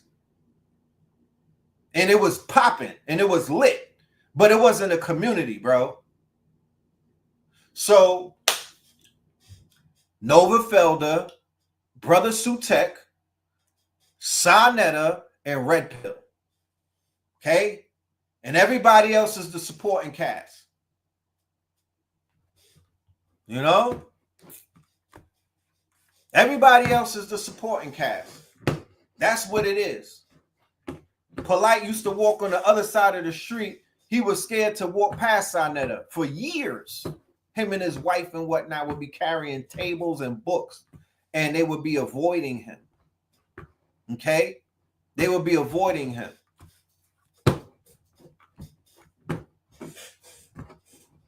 So we don't even want to talk about that. Let's be clear.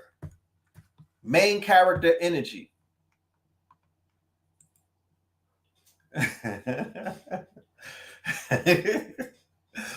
The nigga said, stop the cap.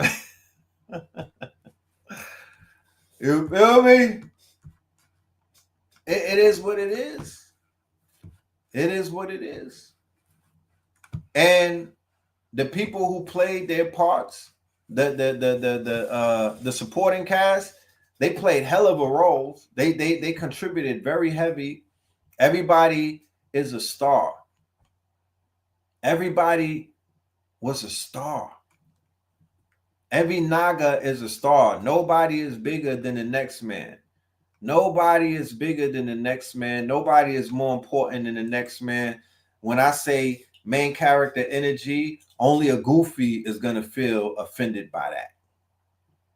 You know what I'm talking about? Get out your fucking feelings, nigga. It is what it is. You should have stayed on 125th Street. But that's what it was. So if it's cap, then tell me what it was, please. I'm here. I mean, I teach me, please enlighten me, cryptonomics. And when you finish, send me some crypto, nigga. There was a thriving conscious community in Atlanta. No, that's not conscious community, bro. What the fuck are you talking about? That's not conscious community. When I say conscious community, you know what I'm talking about. It's consciousness everywhere, but that's not what I'm talking about. Y'all are trying to create something that's not. If y'all was a conscious community, yeah, Bobby was out there, C. Freemanell was out there, True Islam was out there, but where did this shit get its motherfucking pop off at? Once again, not main character energy. I was going to Atlanta. I know what was going on. You know what I'm talking about? But that's not the conscious community, bro. That's not the conscious community. They produce people who became a part of the conscious community, but that's not the conscious community. Even when Dr. Ben and all of them was doing their thing, that's not called the conscious community. That's not considered the conscious community. The fuck? Y'all be trying to create anything that it's not gonna happen. Let's not even go there. To this day, these niggas in Atlanta be I'm familiar with Brother Wanique, who came out of New York. Yeah, I'm very familiar with him. And what does that mean? You know what I'm talking about? What does that mean? What does that mean? They had the meeting of the masters in Atlanta, and it still wasn't the conscious community because the community wasn't even formed at that point. What was it called when they had the meeting of the masters, Mr. African Vibration, since you know everything? When Bobby and Phil and all of them was arguing with Khalid Muhammad, who was trying to throw them under the bus and was trying to disrespect them at the meeting of the masters, right? I think that was in 99. What was it called back then? What was the name of it? Because they've been teaching and they've been doing a thing, but they was not called the conscious community. It was not seen as the conscious community, and it was not that. How are you the only one? I just told you, nigga, because I'm main character, nigga. Fuck is you talking about? Because I built it on my back, nigga. The fuck?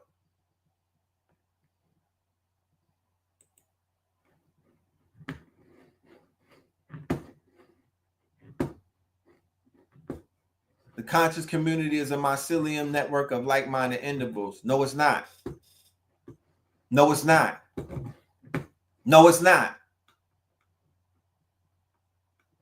Y'all just trying to tag anything. That's not what it is. I don't think y'all understand. That's not what it is. It was the metaphysical underground in the dark matter think tank. Okay? Since nobody answered that, it was the dark matter think tank.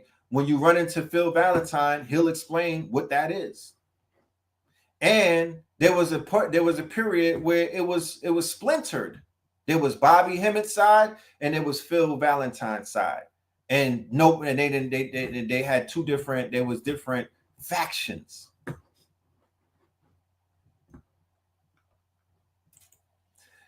So when I say the conscious community, once again, people always been teaching. They was teaching for hundreds of years. Noble Drew Ali and them came in the 20s. Marcus Garvey and them came in the 20s. The Nation of Gods and Earths and them came in the Nation of Islam. But that wasn't called the conscious community, but they were teaching. But they were teaching. You know what I'm talking about? Where did y'all go wrong? We didn't go anywhere wrong. We did what we were supposed to do.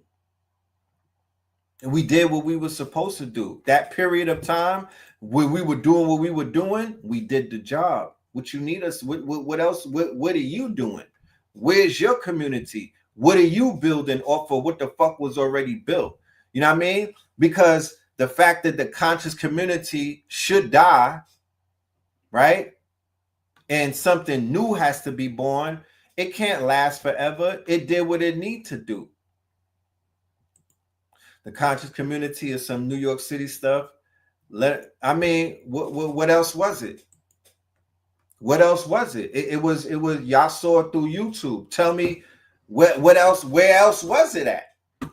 I was there. Where else was it? You damn right it was a New York City thing. The fuck you talking about, nigga? Were you going live from El Segundo? Was you going live from fucking China? Was you going live from Alabama? Was you where if it wasn't there, where else was it? Y'all was coming to New York.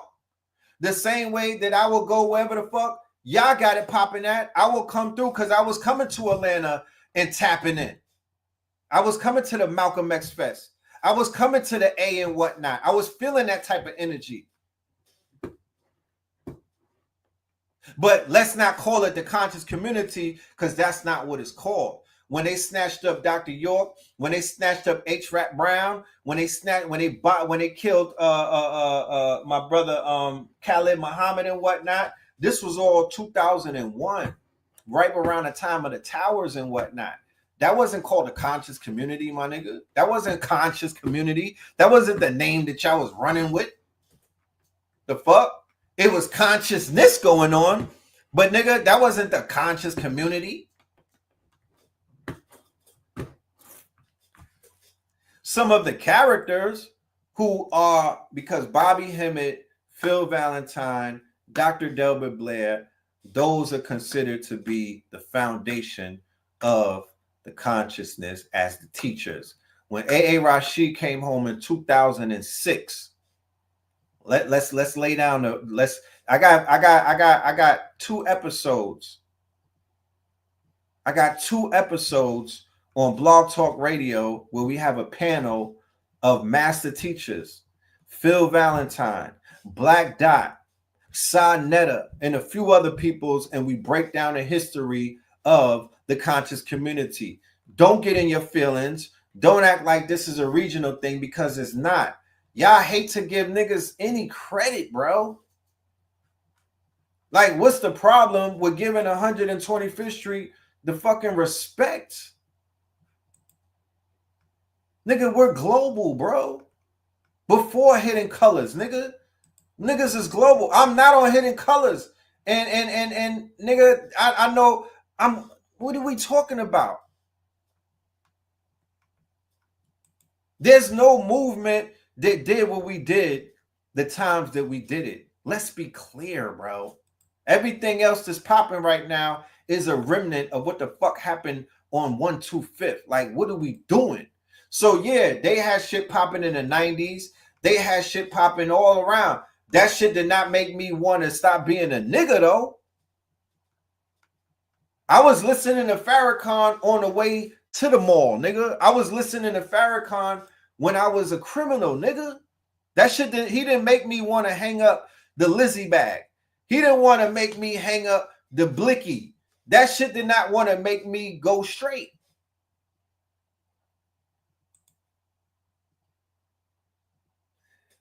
No, and granted, African vibration, granted, I applaud you for that, and salute to you.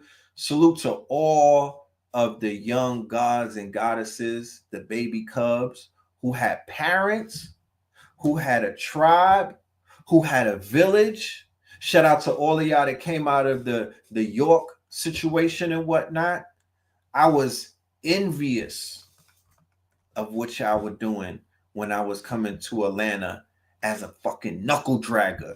I had my knuckles in the mud when I was on Clark Atlanta campus doing a bunch of knuckle dragger shit. And I remember going to the West End and they were handing out flyers about quote unquote Sheriff Sims, right?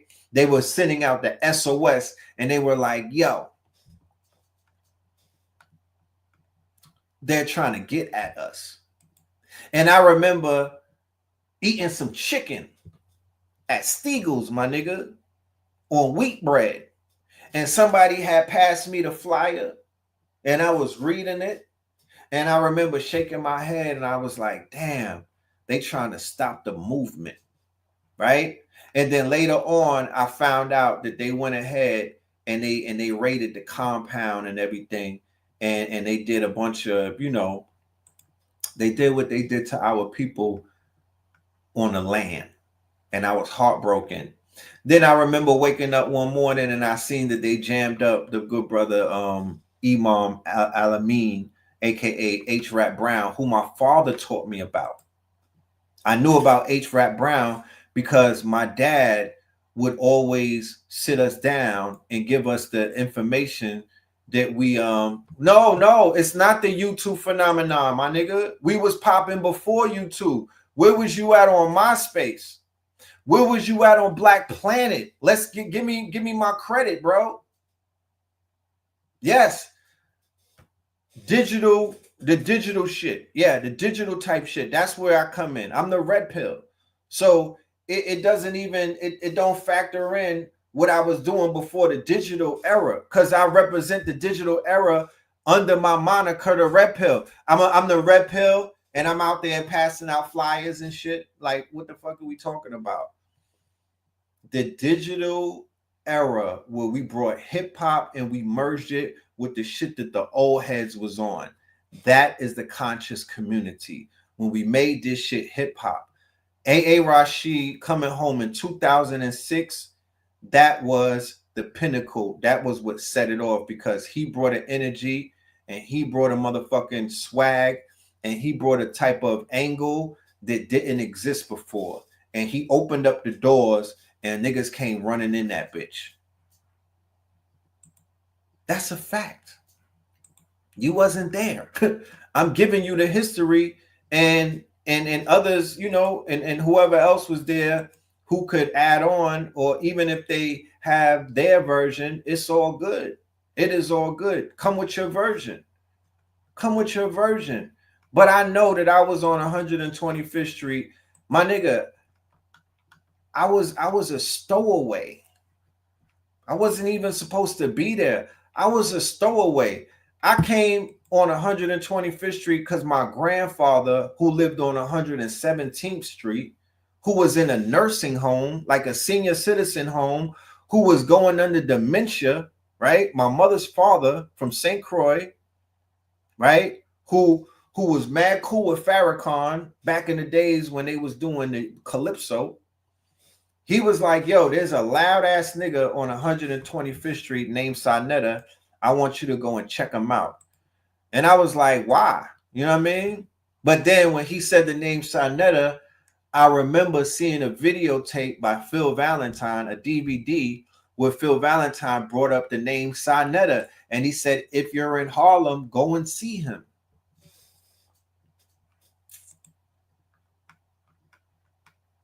And I went and seen him, and nothing was the same after that. I walked on 125th Street, and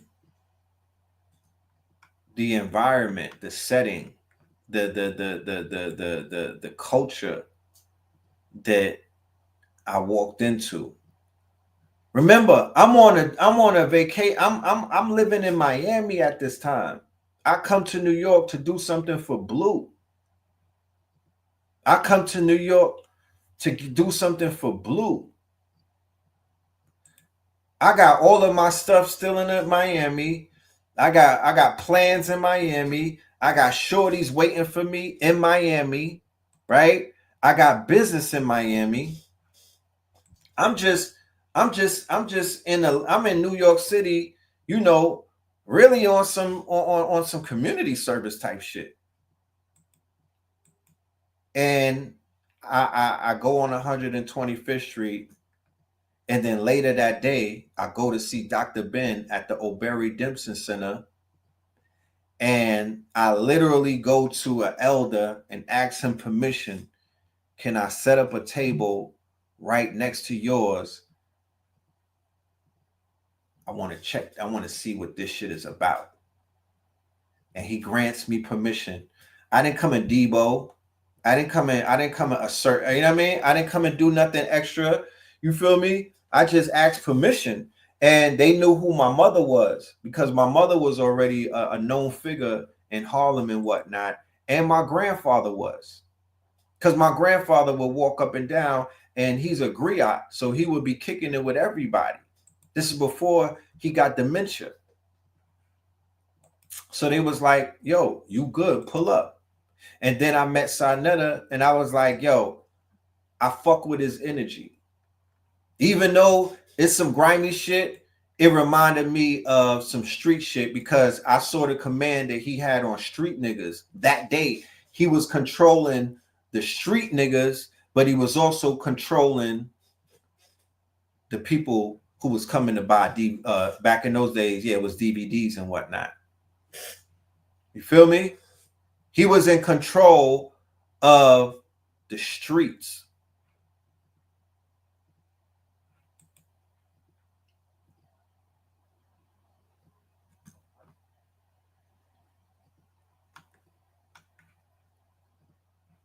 You don't have to insert what you saying, just sit in the class and listen to what's being said at the end of the day, sir. You don't have to even say that. We already know. I'm in Atlanta. We know what it is. But don't take away from what the fuck we was doing and the impact of what we did. Y'all try to minimize what the fuck we done. And that's not about to happen. Y'all be trying to minimize the shit. I've been hearing that. I've been feeling that since I've been coming to Atlanta for years, nigga. Y'all still ain't give us our props. So it is what it is. It is what it is. Y'all can keep saying all of that. Oh, we doing things and everything. Cool. All right, whatever. You know what I'm saying? All right. You know, that's like a nigga saying that he's taking care of his child. Nigga, you supposed to do that. You supposed to do that. All of them cliques in Atlanta. Every time we went to the Stone Mountain, none of them niggas came out from Atlanta. Y'all some hating ass niggas in Atlanta. You know what I'm talking about? Real talk. Bunch of hating ass tribal clicked up people that don't really, you know what I mean? Don't really fuck with people that's doing things because we're not from Atlanta. Yeah, so yeah, and we never did that on 125th Street. It was people coming to 125th Street from Detroit, from Cali. We wasn't regional. We wasn't talk about, oh, you not. No, nigga, what you got to offer, let's build on it. And we was going at white people. I haven't seen y'all go at white people one day in my life. How about that? How about y'all never gave them white people smoke since we've been talking about what we supposed to be doing? Where's the smoke for the white folks? Because we was giving them smoke in New York. They was kissing our boots on Harlem. They couldn't walk through Harlem with their fucking head high. And we wasn't saying no, sir, and yes, sir, and all of this stupid shit. We was making them kiss the floor. The fuck? Global consciousness, once again, is attached to the works of the master teachers. Remember, we're nothing without the master teachers. We don't exist outside of the realms of the master teachers. The master teachers are not locked down by where they live at or where they from. The master teachers don't talk like that.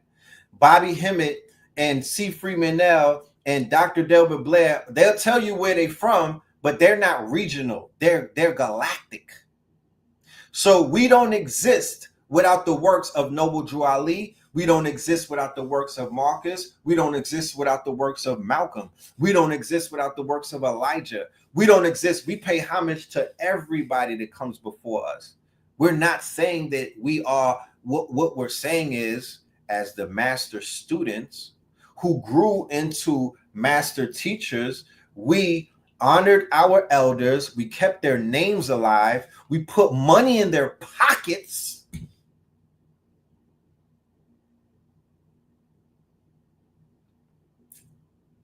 We put money in their pockets. We supported them. We pedestaled them. We uplifted them. We give thanks to whatever city created them, whatever city brought them to their quote unquote, whatever city they gave them their algorithm or their spirit and their soul. We honor all of them. We love Detroit because of Sarah Sutasetti. We love Atlanta because of Bobby, Uncle Bobby. We love the West Coast. You feel me? Because of that Oakland energy. We learn to love our brothers and our sisters around the world globally. We love South Africa because of Credo Mutua. It just took one teacher to be from somewhere, and we was like, we love your whole city and your whole state anywhere. We just, you know what I mean? We love Chicago because of Dr. Delbert Blair. Nobody is set tripping. We don't care. We all come from a galaxy far away.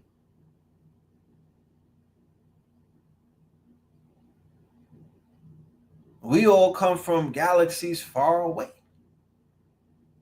But the work that we've been putting in and some of the quote unquote lines that we've crossed, all we're trying to say is, why don't y'all copy that?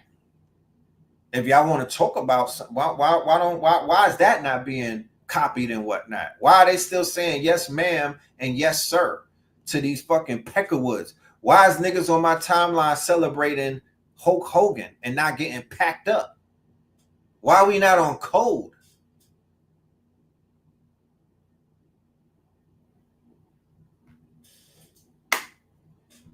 I'm just giving the history. And sometimes the history is a mystery because everybody don't get the history. Who the hell will tell it? Who's telling the history? Who's telling the history? Like, who's there to tell the history? We got to stand on our history because people will literally come and revive. They will come with revisionist history and they will put themselves in places and spaces where they were not at. And once they start doing that, the whole thing is going to fall apart. The whole thing is going to fall apart. You know? The whole thing is going to fall apart. Shout out to Mika Johnson from Dallas, a martyr, right? Shout out to the brother who lost his life. His name was Cosmos Setenra, right? And he put in work in what was that? Baton Rouge, the same place where motherfucking NBA YoungBoy's from. If they never say that young man's name, you know what I mean? Then we know who the agents are. Okay? Shout out to all of our martyrs who put them lives on the line to quote unquote get back for people who got innocently lynched. And that happened in the South. Dallas, right? Baton Rouge, Louisiana. So I would never shy away from giving speaking one's name and speaking on the truth as it pertains to, you know, what it is. But they were being influenced by you know who. They were being influenced by the collective to stop tucking their tail and stop quote unquote saying we're gonna wait for the for you know what I mean? All of that shit is out the window. All of that is out. They was banging on the beast. They was banging on the beast.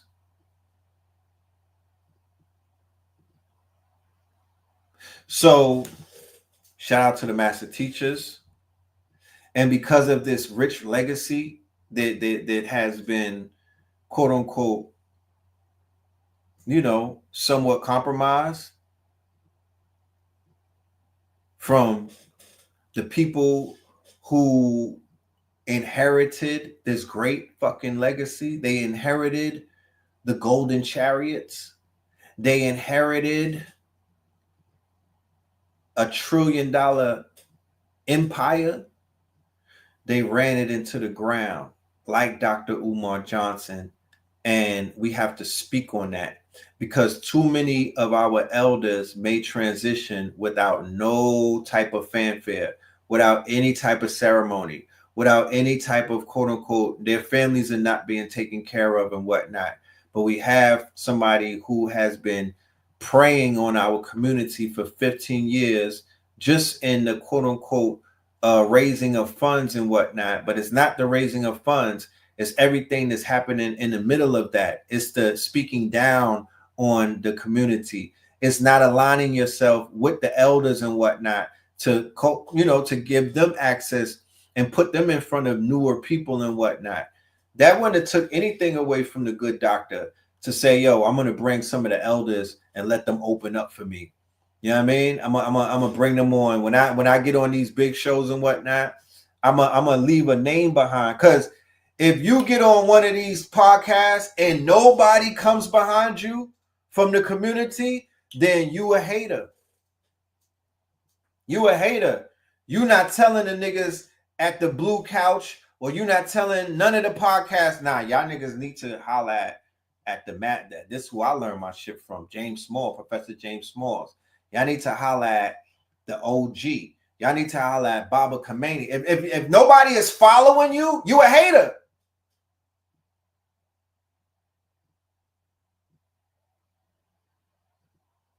You working through ego. You're not working through ego. You think that your Lunchables, niggas is gonna eat your Lunchables and they stop printing money when your ass was born.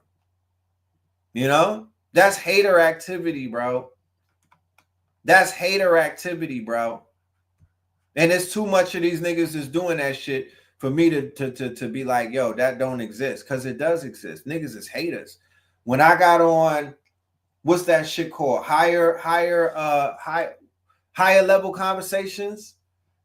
I gave son a list of names. You saw A.A. Rashid come behind me. You saw KT the Archery come behind me. You saw multiple people come behind me in Blue Pillar on higher level conversations on the EYL network.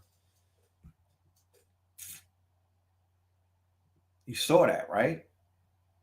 19 Keys ain't connected to them like that. You know what I'm talking about? That's not like his buddies that he grew up with. The fuck? You don't see him doing videos with all of these people. That's not the homies. Nigga, that's a network effect. That's me saying I'm gonna open the door and I'm bringing the homies in. Come on in, get your shine on. Get your shine on. Do your thing. Get on this big ass platform and talk your shit. Fuck what anybody gotta say. You know what I'm saying? Because, you know, motherfuckers will be like, y'all scaring the money away. You know, consciousness and Zionism don't go together. You know? So a hater is somebody defined as somebody that don't agree with one's narrative. If I agree with your narrative, I'm going to make sure that you follow up wherever I go. If I'm sitting on a platform that has millions of people watching us, and I agree with what you're talking about, and I think that you can hold it down, I'm going to champion you to whoever the person is that's giving me an opportunity to shine my light. I'm going to be like, yo, you got to have Son on your show because Son is a monster. He's a beast. You know what I mean? Son is cold and whatnot. I do that on this platform. You know what I'm saying? I'm not just bringing people on a platform. We're making bread together. Because everybody they're either a husband or a parent. I'm not dealing with teenagers. I'm dealing with adults. So if I'm going to deal with an adult who happens to be a teacher, then we need to go ahead and sit at the table and break bread the Brooklyn way. Feel me? Because I'm still grounded in reality on this prison planet. And I know that those dead presidents is what make this motherfucking hamster wheel go around. So it's like, you deserve. I want to see my elders and my master teachers. I just want to see them relax, bro. I just want to see them relax, bro. You know what it does to my heart to see my mother still working and still having to quote unquote heal and still having to do things for people, and she helped to cure AIDS. You know?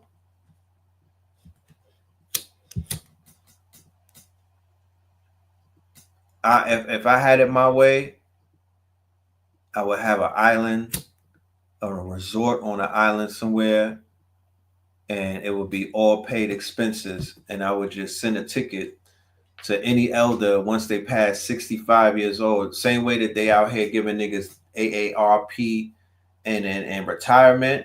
I'm like, yo, you don't got to pay no bills. You don't got to worry about no rent. You don't got to worry about food.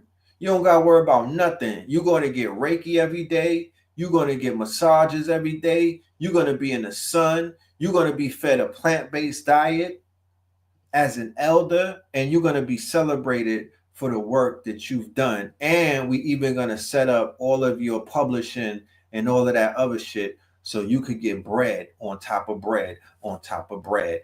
Mailbox money. You put in work. Why do we want to see our elders get ran into the ground until they check out? Like, that shit is sad. You know what I mean? That shit is sad. With all of the bread that's been made in this community and whatnot, all of the money that's been raised, and all of these things that could be done, but it can't be done individually. It got to be done as a collective. For all of the niggas that bought Bitcoins back in the days when we were talking about it, you know, you would think that somebody would make a move to make something happen for the people that they say that they love. You can't put this on the shoulders of one man. But that's what they're going to do. They're not going to do anything. They're going to sit back and they're going to penny pinch and they're going to point fingers and they're going to turn into hoes. You know what I mean? And they will sit back and watch our elders die in despair. And then be like, yo, rise in power to the master teachers, man. You know what I'm saying? The most egregious case was Dr. Ben. That was taking place in front of the whole community. That was taking place in front of the whole communities. So all of that love, that shit, love is an action word. Love is an action word. Fuck all of that. You niggas cannot, you can't flatter me. You cannot flatter me. Not going for it. I'm not going for it. So after eating from the plates all of these years, after eating from the plate of the master teachers and reading their books and seeing their prophecies come to life and regurgitating their cloth and whatnot, and saving your life as a result of the instructions that you received from the master teachers, nobody has anything to give to them as a collective. Nobody, niggas is still, you know, empty pocket. Like, nah, my I don't have nothing for you. Get it how you live, right? So it's like, what different? And that's what's happening in hip hop. You feel me? Where the elder statesmen still got to work in their 60s and whatnot, and then some of the young people who are making a lot of bread because of the doors that the elders kick down, they not doing nothing for their elders. They're not doing nothing for their elders. They're not making nothing right for their elders. They're taking all of that money that the white people giving into them, and then they flossing on their elders and talking down on their elders and acting like their elders are smaller than them. You know what I mean?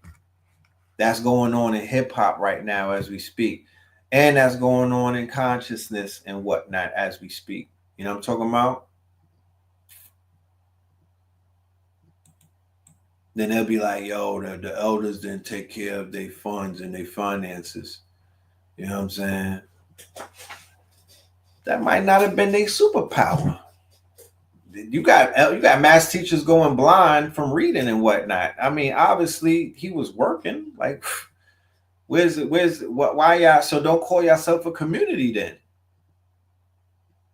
Because as a community, we could be doing communal things that will make things a lot easier for the people that we claim that we have love for. Just put them on a resort somewhere, fly them out to an island where the people live to be past 100, like Costa Rica. You feel me? Send them somewhere where they can relax in tropical weather. They've done the work. You think I'm going to be working at 65 in this community? I don't think I'll be still working and trying to book a fucking lecture at 65. I'm going to a blue zone. You feel me? I'm going to a blue zone. And I'm going to chill until my sun sets. And I'm going to fly my children and my grandchildren to come and chill with me so they can enjoy me, and they can enjoy me as a stress-free, relaxed, quote-unquote, elder. And then they'll come back to the States wanting to carry on tradition because they're not going to have hate for the people that I have love for when they realize that those people don't love me. You understand? They go to war. The children of the quote unquote great master teachers and the children of the scholars, even the children of the rappers and whatnot, they be knowing that it's a crock of shit because they really get to see how their quote unquote people that they love are being shitted on. You know what I mean? 500K in Bitcoin in 2013 will be 50 billion right now. Do not tell me anything about what we didn't do, what we should be doing, and what we could be doing. Feel me?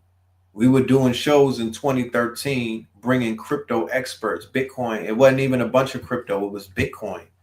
Blog Talk Radio. You feel me? D Miller L. We got 4 or 5 of those shows. We was onboarding people right there on the show. They was buying Bitcoin right on the show. You feel me? That got to account for something. A peaceful place where bills don't exist. You know, we so far into this prison planet, we so far into the vassal state that we literally would tell ourselves that nah, that place don't exist. Yes, it does. It does exist. It definitely does exist. It definitely does exist. You feel me? It definitely does exist. And XRP is going up. You know, who's gonna send Dr. Phil Valentine 10 bands?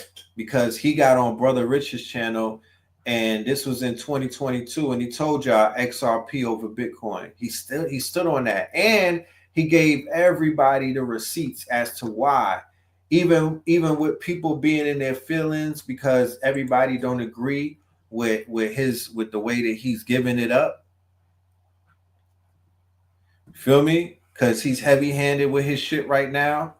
The same way that I'm gonna be at that age. I'm gonna be on my Dick Gregory shit. If I gotta keep talking at that age, you're not gonna get a passionate pill. You're not gonna get passionate pill at fucking 60 something in my 70s. You're not gonna get passionate pill, my nigga. You know what I mean? I'm giving you heavy-handed fill.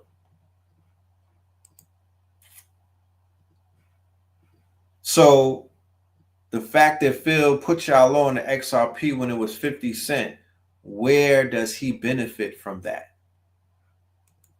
Because it doesn't happen the day that he gives you the source.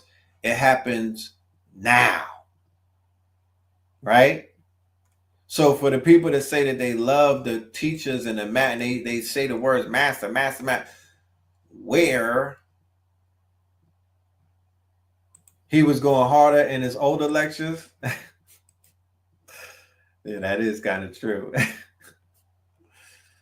That is kind of true. You know what I'm saying?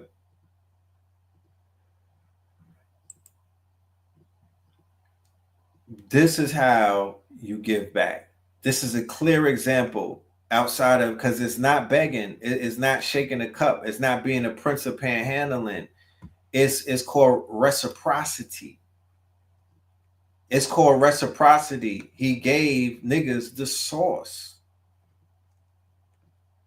Where is the reward system in this community for people that are giving the source? Or does it just not matter? I really want to know. The Chicago crypto block bully, is his children's children going to be taken care of because he set up thousands of people in this space to become billionaires? Is he going to be taken care of? Is he going to be taken? Is he set for life? Right? Is he set for life as a result of the work that he put in? That is a tangible work. Fuck all of that other shit. This is tangible. Real world results. You don't have to try to guess what the worth or the value of what he brought to the community is. You're looking at it. If you look at it every day that you wake up, you're looking at the worth of what he brought to you. He gave you $1 billion worth of gain. How are we going to reward him? How are we going to value him? They don't even mention his name. He's not on the bill for InvestFest 2025, and they've been doing this shit for 3 years, and they haven't recognized Chicago Crypto Block Bully, and nobody can tell me that the master investor and all of these niggas don't know who my son is. You feel me?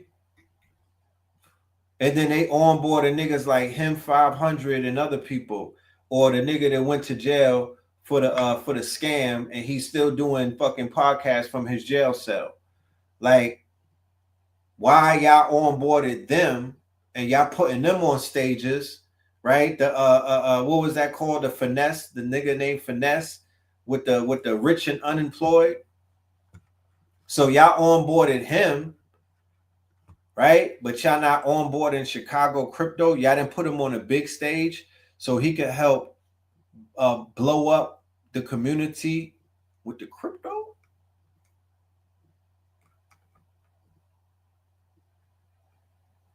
How, Sway? I really like, niggas want to talk about fixing something that's broken. Yeah, there's a broken bridge somewhere where these people are not allowing people from this community to come and do the fucking work that they meant to do, and they are out here bringing clones, niggas that are cloning, niggas that bring 5% of the information that's coming out of this community might bring 100%. They are on board and niggas that bring 5%.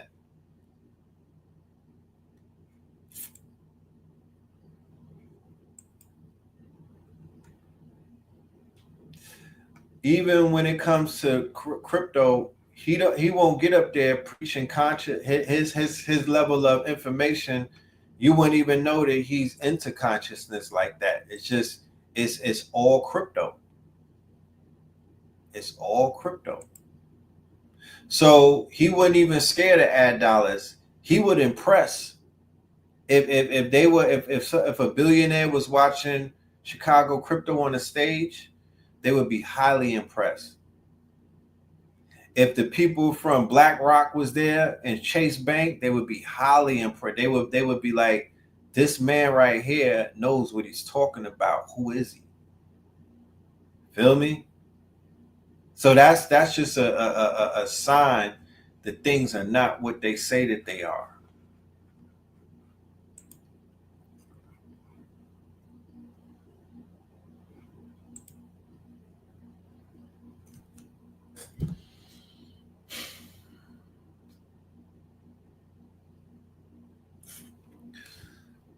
We don't because appreciation is a superpower. Appreciation is not a battery. It's not, they say flattery is a battery. Appreciation is more like a charge. Here goes Brother Rich. You don't need me to say this is Radiohead. Not one person emailed me and said, thanks for putting Dr. Valentine and Bitcoin Bully on your show. But hundreds of people emailed me about Brother Polite years ago. I mean, we got the receipts.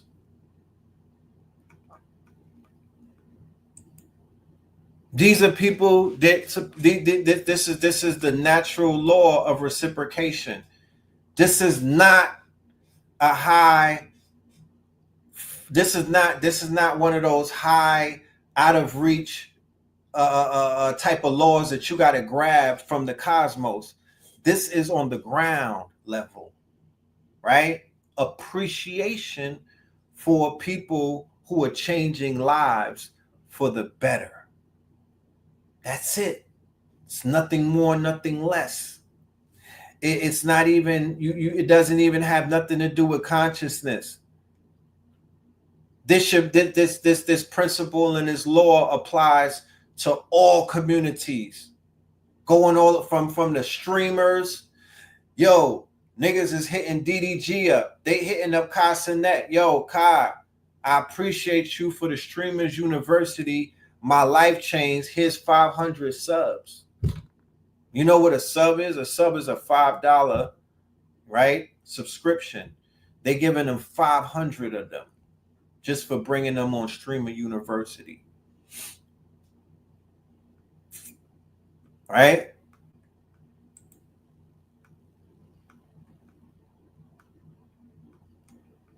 And these are the same people that would hit you with the heavy entitlement and make you say, you know what? I don't even want to do this no more. I don't even want to do this no more because nobody appreciates nothing that's being done for them. You know what I'm saying? Yeah, it's $5, $7.99 and stuff like that. Like they're showing Casanet, Playboy, Blackboy Max, and all of them appreciation. And these are children. These are 10-year-olds. These are 13-year-olds. The Streamer University, their main audience is between 10 and 15. And they made Casanet the #1 hip-hop personality in the world. They're creating millionaires every day off of streamers. These are 10-year-olds, your children. So why the hell did it skip the parents? I want to know, is Bitcoin, Chicago Bitcoin block bully set up for life? Not his life, his children's life. Because all of those coins are going parabolic that he was telling you about. And he was doing workshops with Rich in 2020.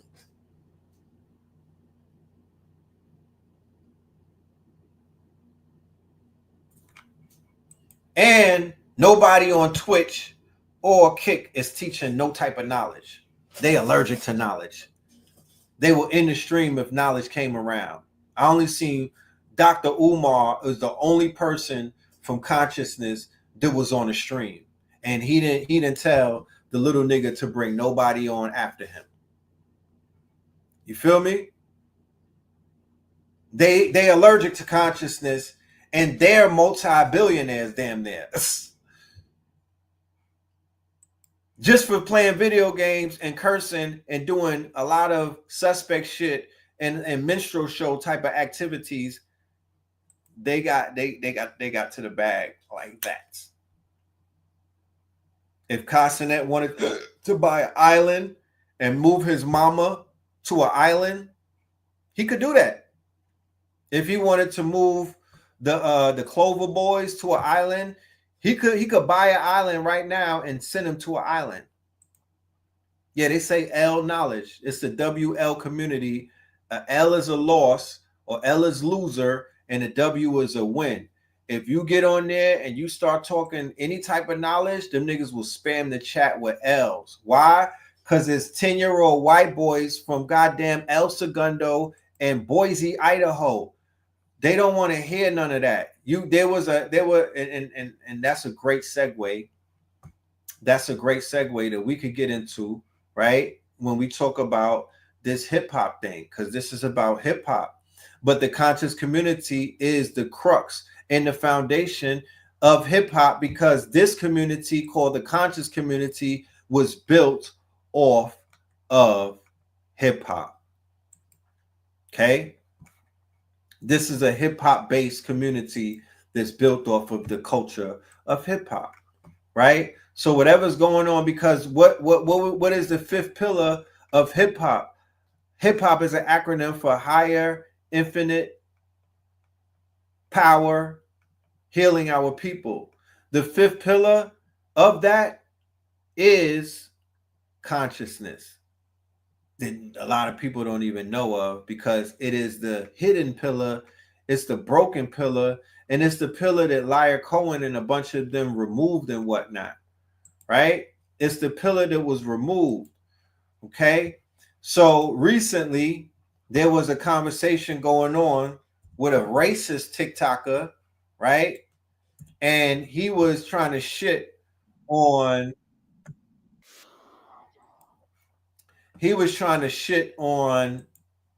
hip hop with substance, right?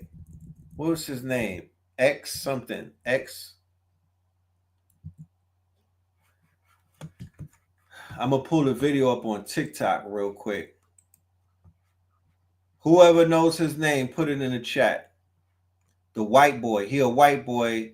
He's I think he's on Kick, or he might be on Twitch. XQC. Let's pull up XQC and how he was trying to shit on hip hop with substance, which translates to the Kendrick movement, which translates to,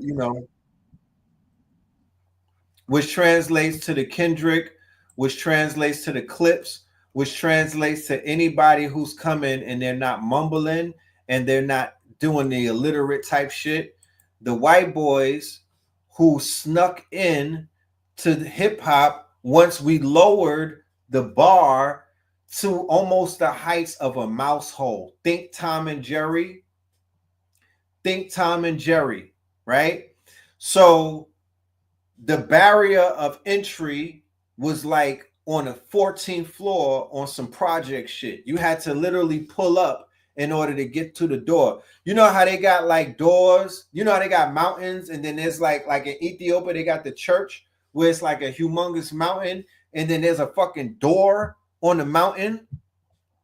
That was what hip hop was like in its golden era, when it was real bars and when it were standards and when you had to have your own style.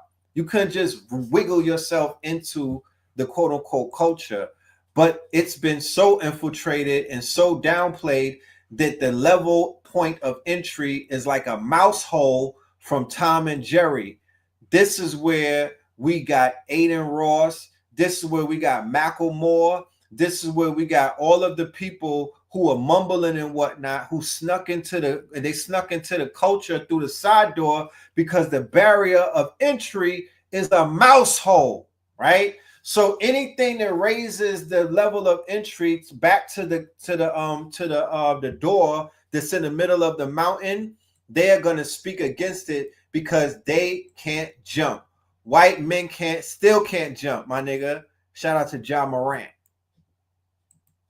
That's crazy. That is such a hater note. That's crazy. He gave Clips a 9. The reality with this guy is that if you care that much about lyrics, just read a book. Ask the rappers to write books and read their books, read their tweets, read their thoughts. The music is more than just lyrics. Nobody gives a shit. And listen to a song. I don't care about what they say. They could be speaking German for all I give a shit about. I listen to some Chinese rap sometimes. I don't know why. Because if it's a vibe, I play on my speaker. Because I don't give a no lyrics.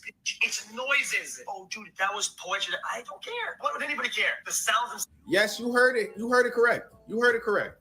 XQC is on his platform saying, who cares about lyrics? Now, a lot of y'all probably go like, who even is XQC? Like, I don't even know who that is. He's just some random white guy, right? But he's one of the biggest streamers in the world, actually. Like, up there with the Kai Cenats and all that. You feel me? He's one of the biggest streamers in the world. He's actually the first platform Drake went on post-battle. You feel me?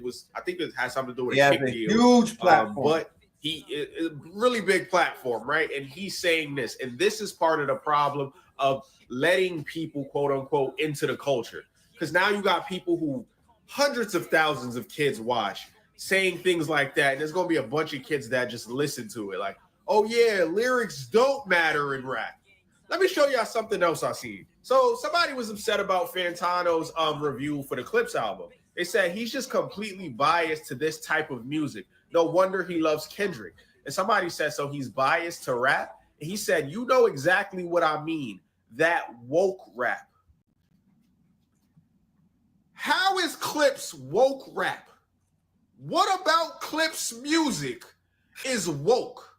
Now, if you wanted to remove the W and add a C and say coke rap, we all would get it, because that's the ongoing joke that, Pusha T and Malice rap about coke all day. You feel me? But woke? Fam, you can't tell me this is just not racism. Like, bro, you just want to say the N-word, bro, at this point. Like, what about Clips music is woke? Do you guys know what woke means? Why is woke a slur now to a certain demographic? Like, I use woke in this negative connotation. That's nigga. What's the antonym to woke? Like, what's the opposite of woke? Would you prefer to be sleep? I genuinely don't get it. Like, these are the narratives being pushed by certain demographics that claim to be fans of hip hop, but they only like certain nonsensical music or certain popular artists. And that has been the problem. And right now we're seeing a shift in that. Like, yeah, these people are still popular, but we're seeing a shift in how it's consumed and what people are consuming. And I think a big indicator of that is how that battle went last year. We're seeing a major shift in hip hop right now, and it's driving certain demographics of fans crazy. It is driving them insane to see people enjoying things that aren't what they've got accustomed to listening to. And I gotta say, it's beautiful, man. It's beautiful, man. Yeah, we need to get a lot of these people out of hip hop because I never invited them. Let me know how you feel about this in the comments. Till next time, I'm out of here. You shitting me? Which is why I'm feeling a like to on this. That's crazy. That is such a hater note. That's crazy. So these people who are clearly guests in the culture are shitting in the house now, right? Our culture has been so assimilated and quote unquote integrated into this burning house that we don't even know what our culture is anymore. There's so much milk that's been poured into the coffee, we don't even know what the coffee tastes like no more. Right? These niggas are so many Hulkamaniacs and whatnot because the Hulk Hogan shit showed me it. The Hulk Hogan and the Ozzy Osbourne thing was it was a very eye-opener telltale sign. Let me go to this article. Shout out to Adika Butler. You made me very proud, Adika. I promise you. I did not know that I was going to come across an article like this. But you took Hulk Hogan into the etheric realm and you spirit cooked that nigga in a way that I didn't even know could be possible. And I thought that you was a Hulkamaniac. You know what I'm talking about? But the Hulk Hogan thing showed me that it was Ray Daniels, right? Ray Daniels, he did a video shellacking Hulk Hogan, like literally giving him a lap dance while Hulk Hogan was at the gates getting jumped by niggas, right? Because he's at the pearly gates getting pounded out right now by a bunch of wrestlers who died because they didn't have health insurance because Hulk Hogan blocked them. You know what I mean? He blocked them and whatnot. So Adika cooked them, right? Adika Butler, who I all want y'all to follow. This show is going to highlight some of our media, right? Our media. Shout out to Rich. Brother Rich, you know what I mean, who's also there in Harlem, you know what I mean? He was also there. He started out, so he knows the story and whatnot, and he's qualified to speak on it. You know what I mean? But I would say that Brother Rich with Black Magic, definitely the top platform in this space right now, right? We have to highlight our scholars. We have to highlight our quote unquote authors. We have to highlight our media, right? We need more powerful media. Okay. What the conscious community was, in a sense, that while we are saying that we're a little bit different than the ones that came before us, is because we brought media or new media, right, to the forefront and whatnot.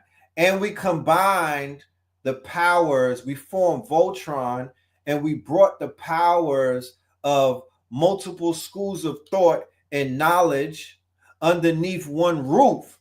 That's what the conscious community did. We were giving, because before YouTube, it was Blog Talk Radio, and it was literally the Black News. It was literally the Black CNN on steroids. We were covering topics from health. We were covering topics from history. We were covering topics from occultism. The first time I ever heard my voice on Blog Talk Radio, I was co-hosting a show with UGR, which was Brother Rich's platform, and he had Bobby Hemmett. I had the opportunity to host a fucking Blog Talk radio show, and Bobby Hemmett was there, bro. Nigga, my life changed that night. Right? My life changed that night. I was like, oh shit, I'm a part of the media. So we have to give the quote unquote, we need more. We need more media. I'm looking at all of this shit going on with Umar and all of these channels that are slamming him and everything. We don't even have media. We don't have nobody to write up no blogs. We don't have no channels that will give a media. I'm talking about like from a news perspective, sitting at a fucking desk with a tie on. Where is it? We don't have that. We don't even know nothing about conscious sports, none of these things. So while we wait for that to manifest, because we can't do everything, we got to give props to the ones that have the magic pens. This brother right here is one of those who have the magic pens. So we call him Hulk Hogan, but he spells the Hulk H-O-K-E, right? And this is reading. I'm not going to read the whole article. I'm going to click on the share link, and y'all going to get to read that shit on your own and whatnot. But he really goes in and he bodies it, and he cooks, he spirit cooks him the way that he needs to be spirit cooked, non-emotionally, just with the motherfucking tools that were given by some of the coldest hitmen ever in your that have ever walked this planet, and they are affectionately called the master teachers. These are hitmen. These are sicarios, nigga. These are hitmen. They will body you with words. They will body you with words. Okay, the K is silent. Hogan. Not Hulk Hogan. The only Hulk that we identify, nigga, Hogan is Bill Bixby. Okay? It's Bill Bixby. Hogan. Okay?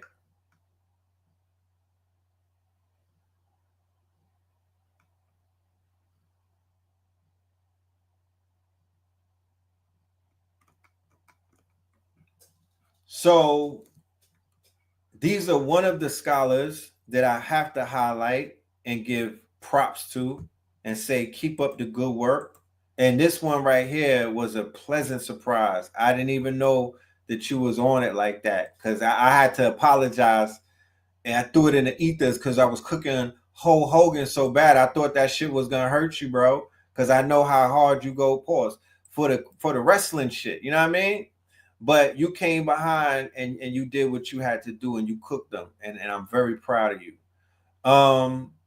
Let's continue. I want to bring you to another person, right? I want to bring you to another person who needs to be acknowledged and whatnot. This scholar, right? This author and this media, quote unquote, this media platform, I'd call this sister right here the melanated Whitney Webb. And if anybody is familiar with Whitney Webb is a European investigative reporter who is popping. Like I rock with her. I follow her. I take a lot of her research and I apply it. Okay.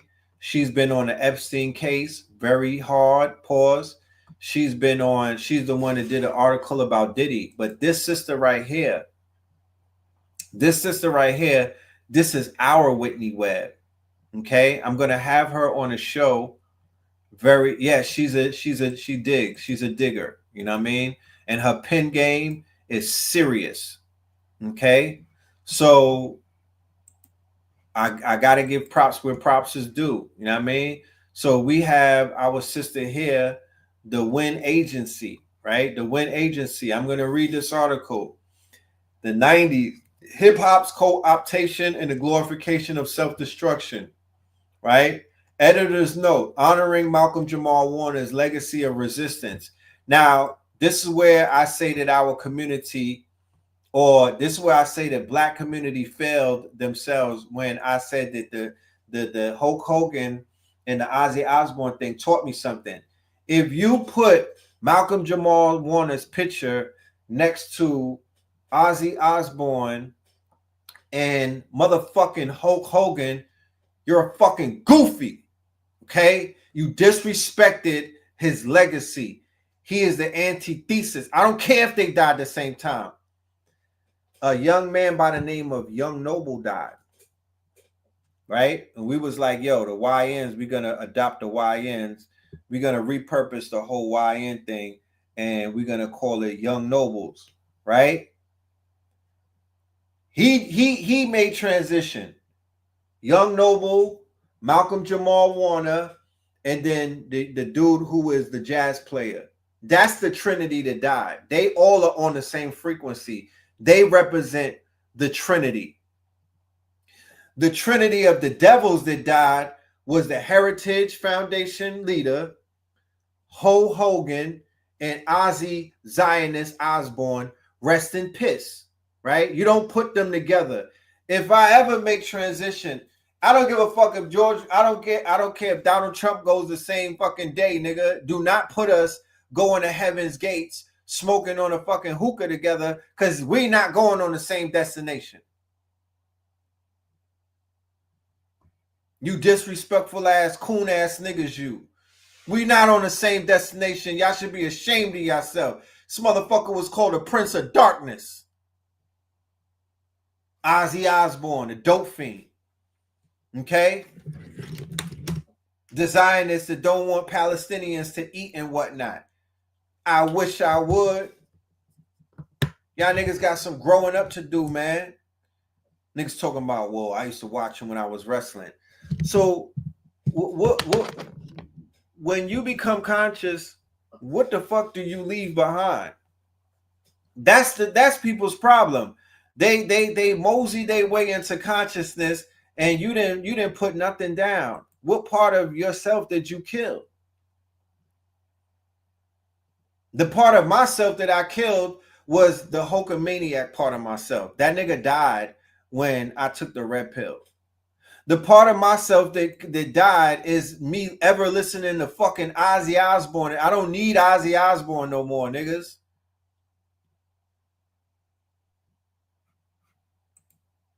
There's nothing that fucking Sarah Osbourne or Ozzy Osbourne could do to me after I found the master teachers, niggas. That's what dies. All of that, I don't want to hear about your childhood. Yo, that was my childhood hero. Well, your childhood, nigga, you living through your third childhood? You not a grown-ass man? Like, I still collect toys. Let's keep it clear. But that's for my childhood healing. Because I didn't have some of the, and I remember losing some of these toys, and I felt like my life was going to end, bro. I remember losing some fucking G.I. Joes, nigga, and I was ready to hang up, bro. I was trying to find a purpose. You know what I'm talking about? I took that shit personal. So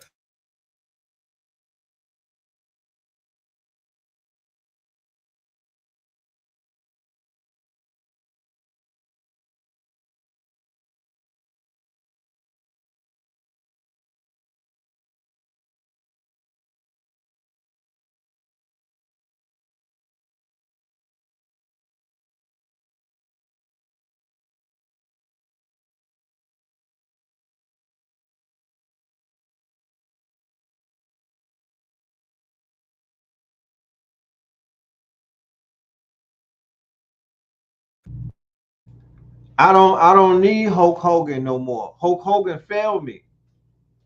Hulk Hogan failed me. He's not a part of my childhood anymore. He's not a healthy part of my childhood. He failed. He don't make it to the motherfucking promised land with me. You know what I mean?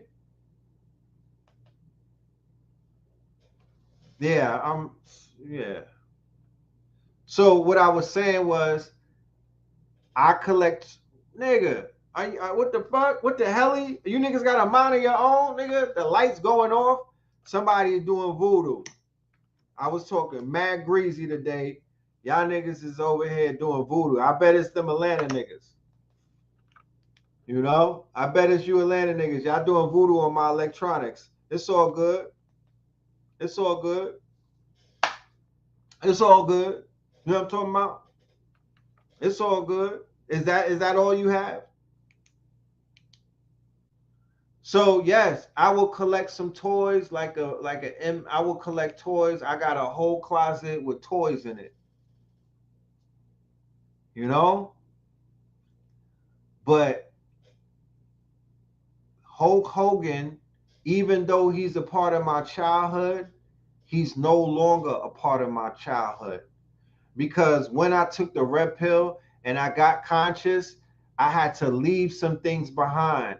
And Hulk Hogan is one of those things. Ozzy Osbourne and Sarah and the fucking Osbournes, I left them behind too. Sharon Osbourne, you could kick rocks. You know what I'm talking about? You can't go to the promised land with me. G.I. Joe is coming with me. My Voltron is coming with me. The Thundercats are coming with me. Some of those original fucking Zelda, the Legend of Zelda is coming with me. Some of them old polo pieces is coming with me. But I'm not taking Hulk Hogan. I'm taking Booker T. I picked a side. And I'm standing on that. I'm standing on that. So I'm not throwing away my childhood because my childhood is connected to my power, right? I'm very clear of that. I'm not throwing away my childhood and motherfucking Hulk Hogan, him making transition, that is not affecting me in no ways, no how. Straight like that. So when I saw our people acting like they still attached to Hulk Hogan or Hulk Hogan, all I had to say is, "Oh, you living in your third childhood. You didn't even level up. You not, you know, Ray Daniels. You still a knuckle dragger." That was the litmus test for me. These niggas is holding Ozzy Osbourne. His name was the Prince of Darkness. He bit a head off of a bat. There's nothing to talk about. Everything that they said about him is true. Any story that comes out about him, yo, Ozzy Osbourne, he low-key was a serial butt sniffer. I believe everything. The nigga bit the head off of a bat, bro. Why am I jacking any of that? Any nigga bite a head off of a fucking bat right now on live and whatnot, you're going to get canceled. You're going to get canceled. There's nobody that could bite a head off of a pigeon or a bat and be celebrated. You niggas was on coke when y'all was celebrating. You must have been on some type of barbiturates. Like, no, niggas, we not into none of that. We not champion that. I'm not giving you no RIP. No, nigga. So the trinity that I identified was Malcolm Jamal Warner, Young Noble, and the brother who played jazz that my father used to listen to his music. If anybody has his name, you could put it there. I damn sure, I thought I had a screenshot. I thought I put it in my thing. But that's the three that went. That's the three that went. Mangione. My dude, Mangione. Chuck Mangione. That's your trinity right there. Let's put it into proper perspective for the sake of Malcolm Jamal Warner's memory. He was the Prince of Lightness. He was the Prince of Lightness. That's what Malcolm represented. Keep in mind, you don't hear scandals coming out on Malcolm. His name wasn't dragged through the mud when he was alive. His name, he was able to make transition, and he did it in the midst of people canceling him. They canceled him because the sins of the father, Roy Ayers passed a while ago. The sins of the father do what? They fall on the son. Damn, I'm 3 hours in. Yeah, I gotta. We were having such a long conversation. Let me get to this article. So she wrote this in the spirit of Malcolm Jamal Warner, so we could understand, why is that and what he means to us and who he represented. That was Big Bro right there. That was our Big Bro. Okay, that was our TV brother. But our TV brother was not just a regular brother. Our TV brother had consciousness. He was more woker than woke people today. He had consciousness back then, and he was making consciousness seem cool and whatnot because Theo Huxtable had the ladies. Theo Huxtable was likable. Theo Huxtable was smart. Theo Huxtable was going through the same shit that regular brothers was going through, and he was a protector of his sisters, and he respected women without being a feminist. How about that? He was a great ally to women without even being a feminist. He didn't have to tuck his phallus. You know what I'm saying? In memory of Malcolm Jamal Warner, actor, musician, and unwavering advocate for Black dignity, we must recognize how life's work directly countered the very stereotype this essay critiques.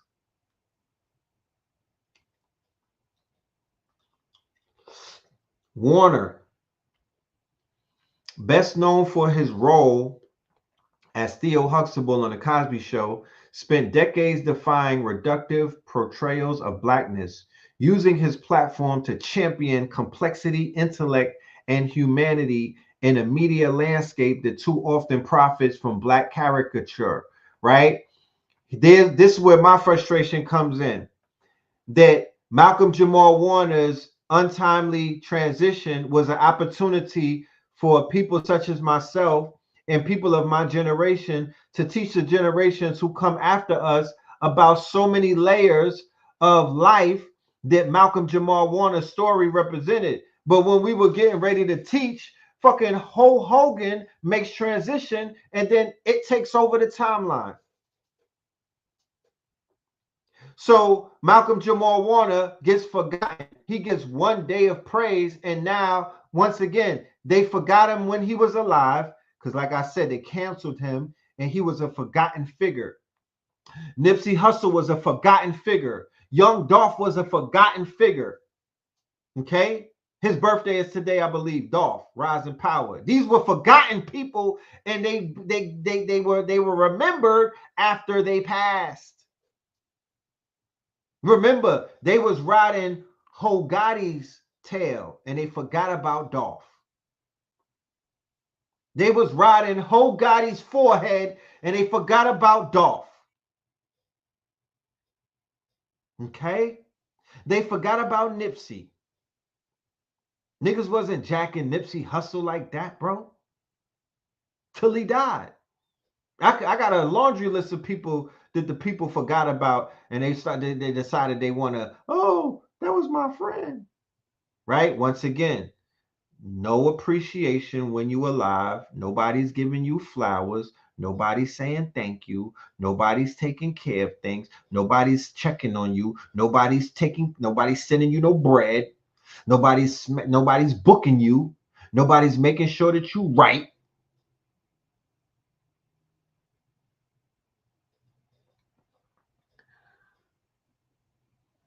His activism extended beyond the screen. Malcolm Jamal Warner openly challenged Hollywood's typecasting, rejected roles that perpetuated harmful tropes, and used spoken word poetry and music. He had a band called Miles Long to elevate Black narratives of resilience. In a 2016 interview, he called out the entertainment industry's exploitation of Black pain, stating, "We have to be mindful of what we're feeding the culture. Trauma isn't entertainment, it's our lived reality." So, what is the backbone of Adam 22? What is the backbone of Vlad TV? What is the backbone of academics? DJ Academics channel, Black trauma. They turned it into a cottage industry and they made billions off of it. And now they fed it back to us through drill culture, whole culture. Whole culture is trauma. If you ever known a hoe, if you ever housed a hoe, if you ever dated a hoe, and if you ever healed a hoe, whole culture is trauma based. Okay? This essay's examination of 1990s hip hop corporate co-optation aligns with Warner's lifelong mission to disrupt the machinery that reduces Black art to self-destruction, where labels like Relativity peddled crack era despair as authenticity. Warner insisted on Black stories that embrace nuance, joy, and rebellion against systematic oppression. As we dissect hip hop's commodified past, let Warner's legacy remind us resistance isn't just about rejecting false narrative, it's about creating new ones. The fight continues in solidarity, right? There's going to have to be a part 3. I'm going to end it right there. As you can see, the article is long. I'm going to drop it in the thing, but I can't do a 4-hour show. You feel me? Not because I don't want to, it's because long form media doesn't perform well in these days. People don't have 3 hours to fucking sit around and read or listen to a YouTube video. So we went long enough as it is with the 3 hours, and I gotta cut that shit. We'll continue on Melanated Mondays. You understand? But I just want to leave you with 2 words. And I think that these words will help realign all of us. Because even me reading that word, it brought a few things back into perspective that might not have been in perspective before I read it. And it's called resistance. If you wake up every day and you're like, yo, I'm a part of the resistance, we don't have to ask one another what to do next. We don't have to ask one another, what is our purpose? I'm part of the resistance. And as the resistance, what is the resistance? The resistance will stop me from going on Vlad TV like Lord Jamal. The resistance will stop me from clapping cheeks for a few dollars and whatnot and playing myself. The resistance will stop me from being a fucking panhandler. The resistance will stop me from fighting and banging on my brothers and sisters in public and whatnot. The resistance will keep me away from snow bunnies, nigga. The resistance will keep me off of my knees. The resistance will make me not sell my life rights and my publishing away to some small hats for a motherfucking Happy Meal. That, my friends, is something that I think that we should always keep in mind in our back pocket, is that we are here for the resistance. Remember, in the gym, it's the resistance that builds the weight. It's the resistance that builds the muscle. It's the resistance that builds the strength and whatnot. Okay? Because I can use the word authenticity, but I don't even think people fully understand what the fuck that even means. So resistance and resilience. Those are the 2 words that stuck out to me that I think that we should leave tonight and just meditate on it. The 2 R's, resistance and resilience. That's the name of tonight's show. Resistance and resilience. I'm going to rename the show, because that's what the conscious community was about, that I went and spent a few hours going through the history, right, or the mystery of this community, right, and had to straighten out what it is versus what it's not, because I'm not going to allow any definition of this community, because y'all going to take that and it will mess up. It's not the code. It's not the proper code. That's not how the code was written. You were trying to inject malware and viruses into the code. The code, as it was written, stands as it was said. That we know where it started from. We know what this thing is about. And like I said, we are a continuum. We don't exist by ourselves, We exist because of what was being done in Atlanta in 1990 and in 1991 in Burger King or McDonald's when Bobby Hemmett was a student of C. Freeman Nell. We don't exist without that. We don't exist without Steve Coakley and what he was doing on the West Coast. We don't exist without his demonstration. It's part of a continuum. We don't exist without what they was doing in Chicago and Detroit when the Moors and Noble Drew Ali was coming through there and they was bringing that information and he was inspiring Jeff Fort and the El Rukas and whatnot. We don't exist.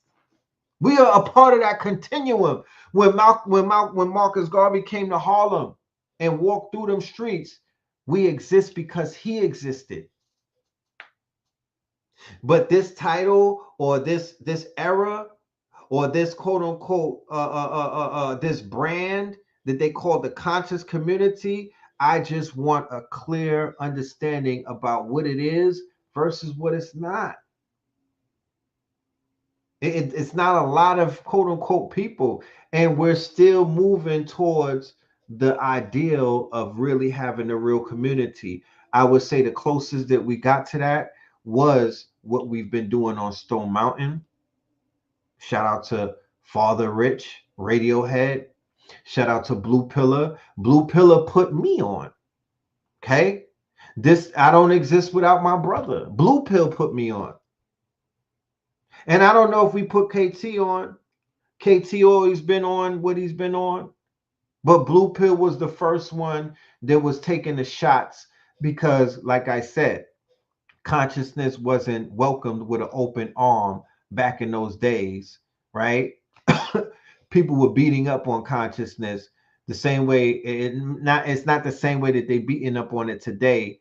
They were beating it up on it back in the days, like how people beat up on you when you try to wake them up. That's how Blue Pill was getting beat up on. Damn, yo, pass the blunt, nigga, shut up. Like, bro, you blowing my high. Like, what are you talking about, fam? Yo, go that away, type shit. Go that away. We don't want to hear that. You know what I'm talking about? we didn't show up for that, fam. Like pass the L. We don't, because he would hit the blunt and start going on his Pope Pablo shit. He would, family.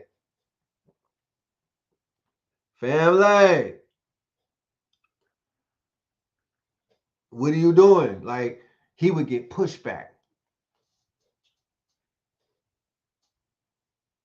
But as you can see, he kept pushing and he kept pushing and he kept pushing.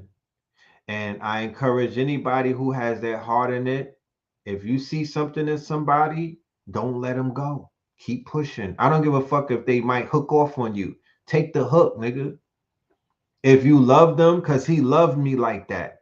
And he knew that if I didn't move in that direction, that I was done for. He knew that he would have to bury me. You feel me?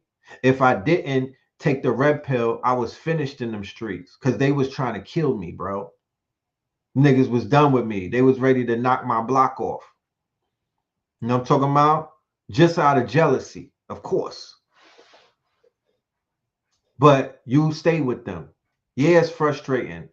But I'm a living example of somebody who eventually listened. I'm a living example of somebody who eventually listened, and I made that change.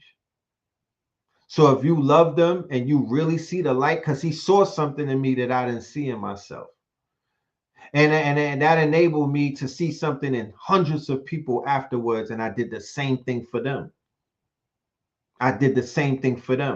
A few people slipped through the cracks, but for the amount of people that I was been able to give the red pill to, you know what I mean? It all makes sense. And I'm not even looking for a thank you because this is a thankless fucking journey. You're only gonna get it when you die, and I'm cool with that. I've already made peace. You know what I'm talking about? I just got to make sure that my paperwork and all of my publishing and everything is correct. So when niggas act like they never, you know what I mean? When niggas want to, the same thing that they did to Nipsey. They ran up his bag, but he couldn't be alive to see it. And I'm cool with that. It just be like that. Because I'm not here for that. I'm here for this. You know, I'm here for this. I'm here to do what I'm doing. And I pray to God that I never have to get in front of my community and get on one knee and ask them for help. That's a fucking shame. That's a fucking shame, bro. That's sorry and sad, bro. You know? But when it comes to the homie, he might have did it to himself. I can't speak for no man's situation, but from the outside looking in, he might have did it to himself, bro. So, you know, let the ancestors do what the ancestors have to do. I'm gonna take a word from our sponsors, and we'll be back. We're gonna land this plane. Trumpet sounds of golden harps. I saw in a Zion these crystal balls of lightning. Definition of a crystal: order, symmetry at the biological level. Melanin is a complex crystalline biopolymer. It is found in the nuclei of all cells, and concentrations of melanin may be found in the brain.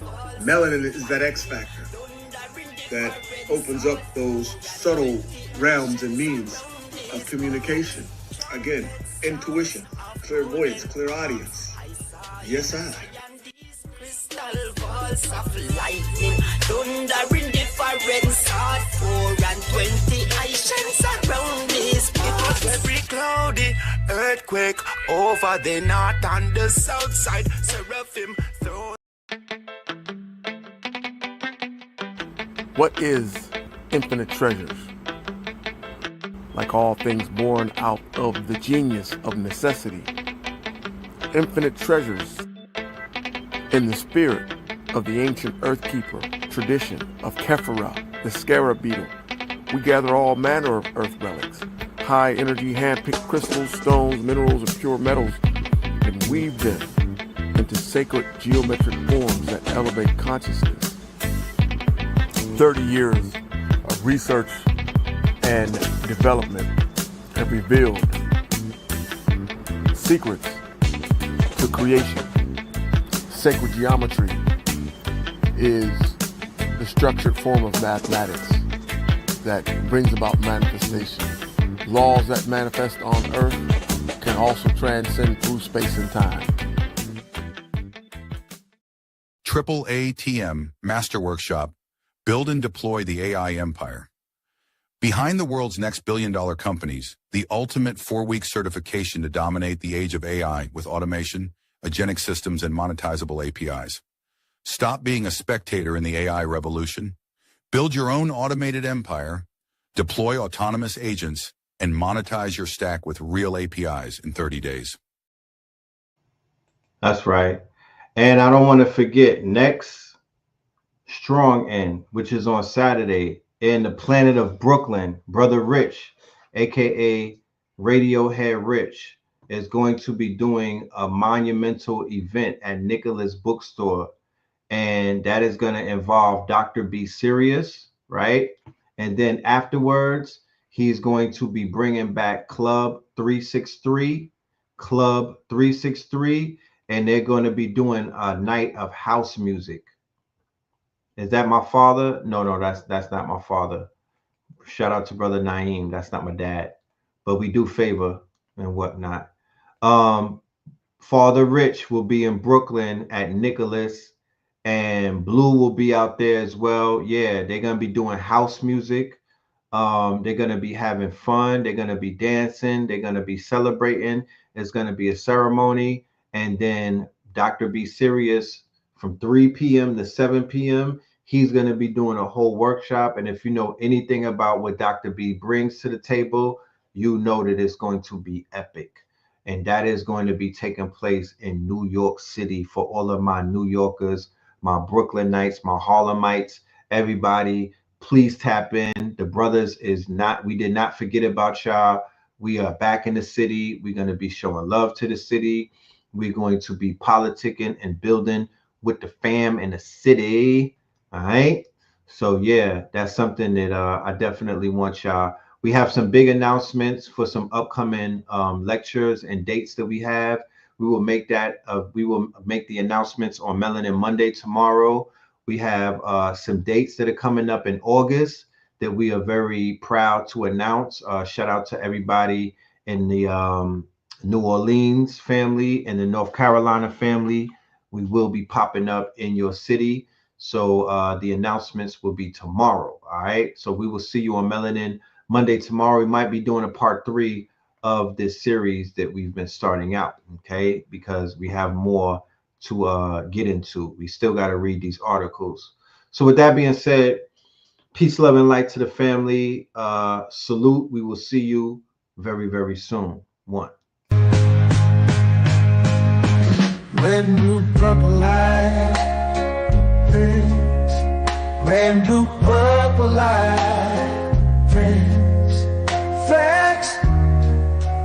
Red, blue, purple light, friends. Red and blue, purple light, friends. Facts. Get to know the ledger, sacrilegious, Sunday to Melanin Monday. You can get to know the ledger, my love. Just open your third eye on Thursday. Lord, the food, the art, the clothes, the Vatican's getting exposed fast. We put the show on the road. You better stay on your toes. I was till the land focused on the ego. Then I opened my heart, let go of the ego. Grand after grand, we're stacking up these C notes. Facts, facts, yeah. If we don't put this shit on our back. Facts, facts. We in your city, pull up where we at. Facts, facts. Peace, love and light. Peace, love to the family. Peace, love and light to the family. Peace, love and light to the family. These days and time, black man, is going to be the time that you have been waiting for. You came here for a reason. Whatever pressure, whatever adversity, whatever the fuck you feel, I don't know what you feel, but whatever you may be feeling is going to push you and it's going to provoke you and it's either going to make you or break you, similar to how pressure busts pipes or the shit makes diamonds.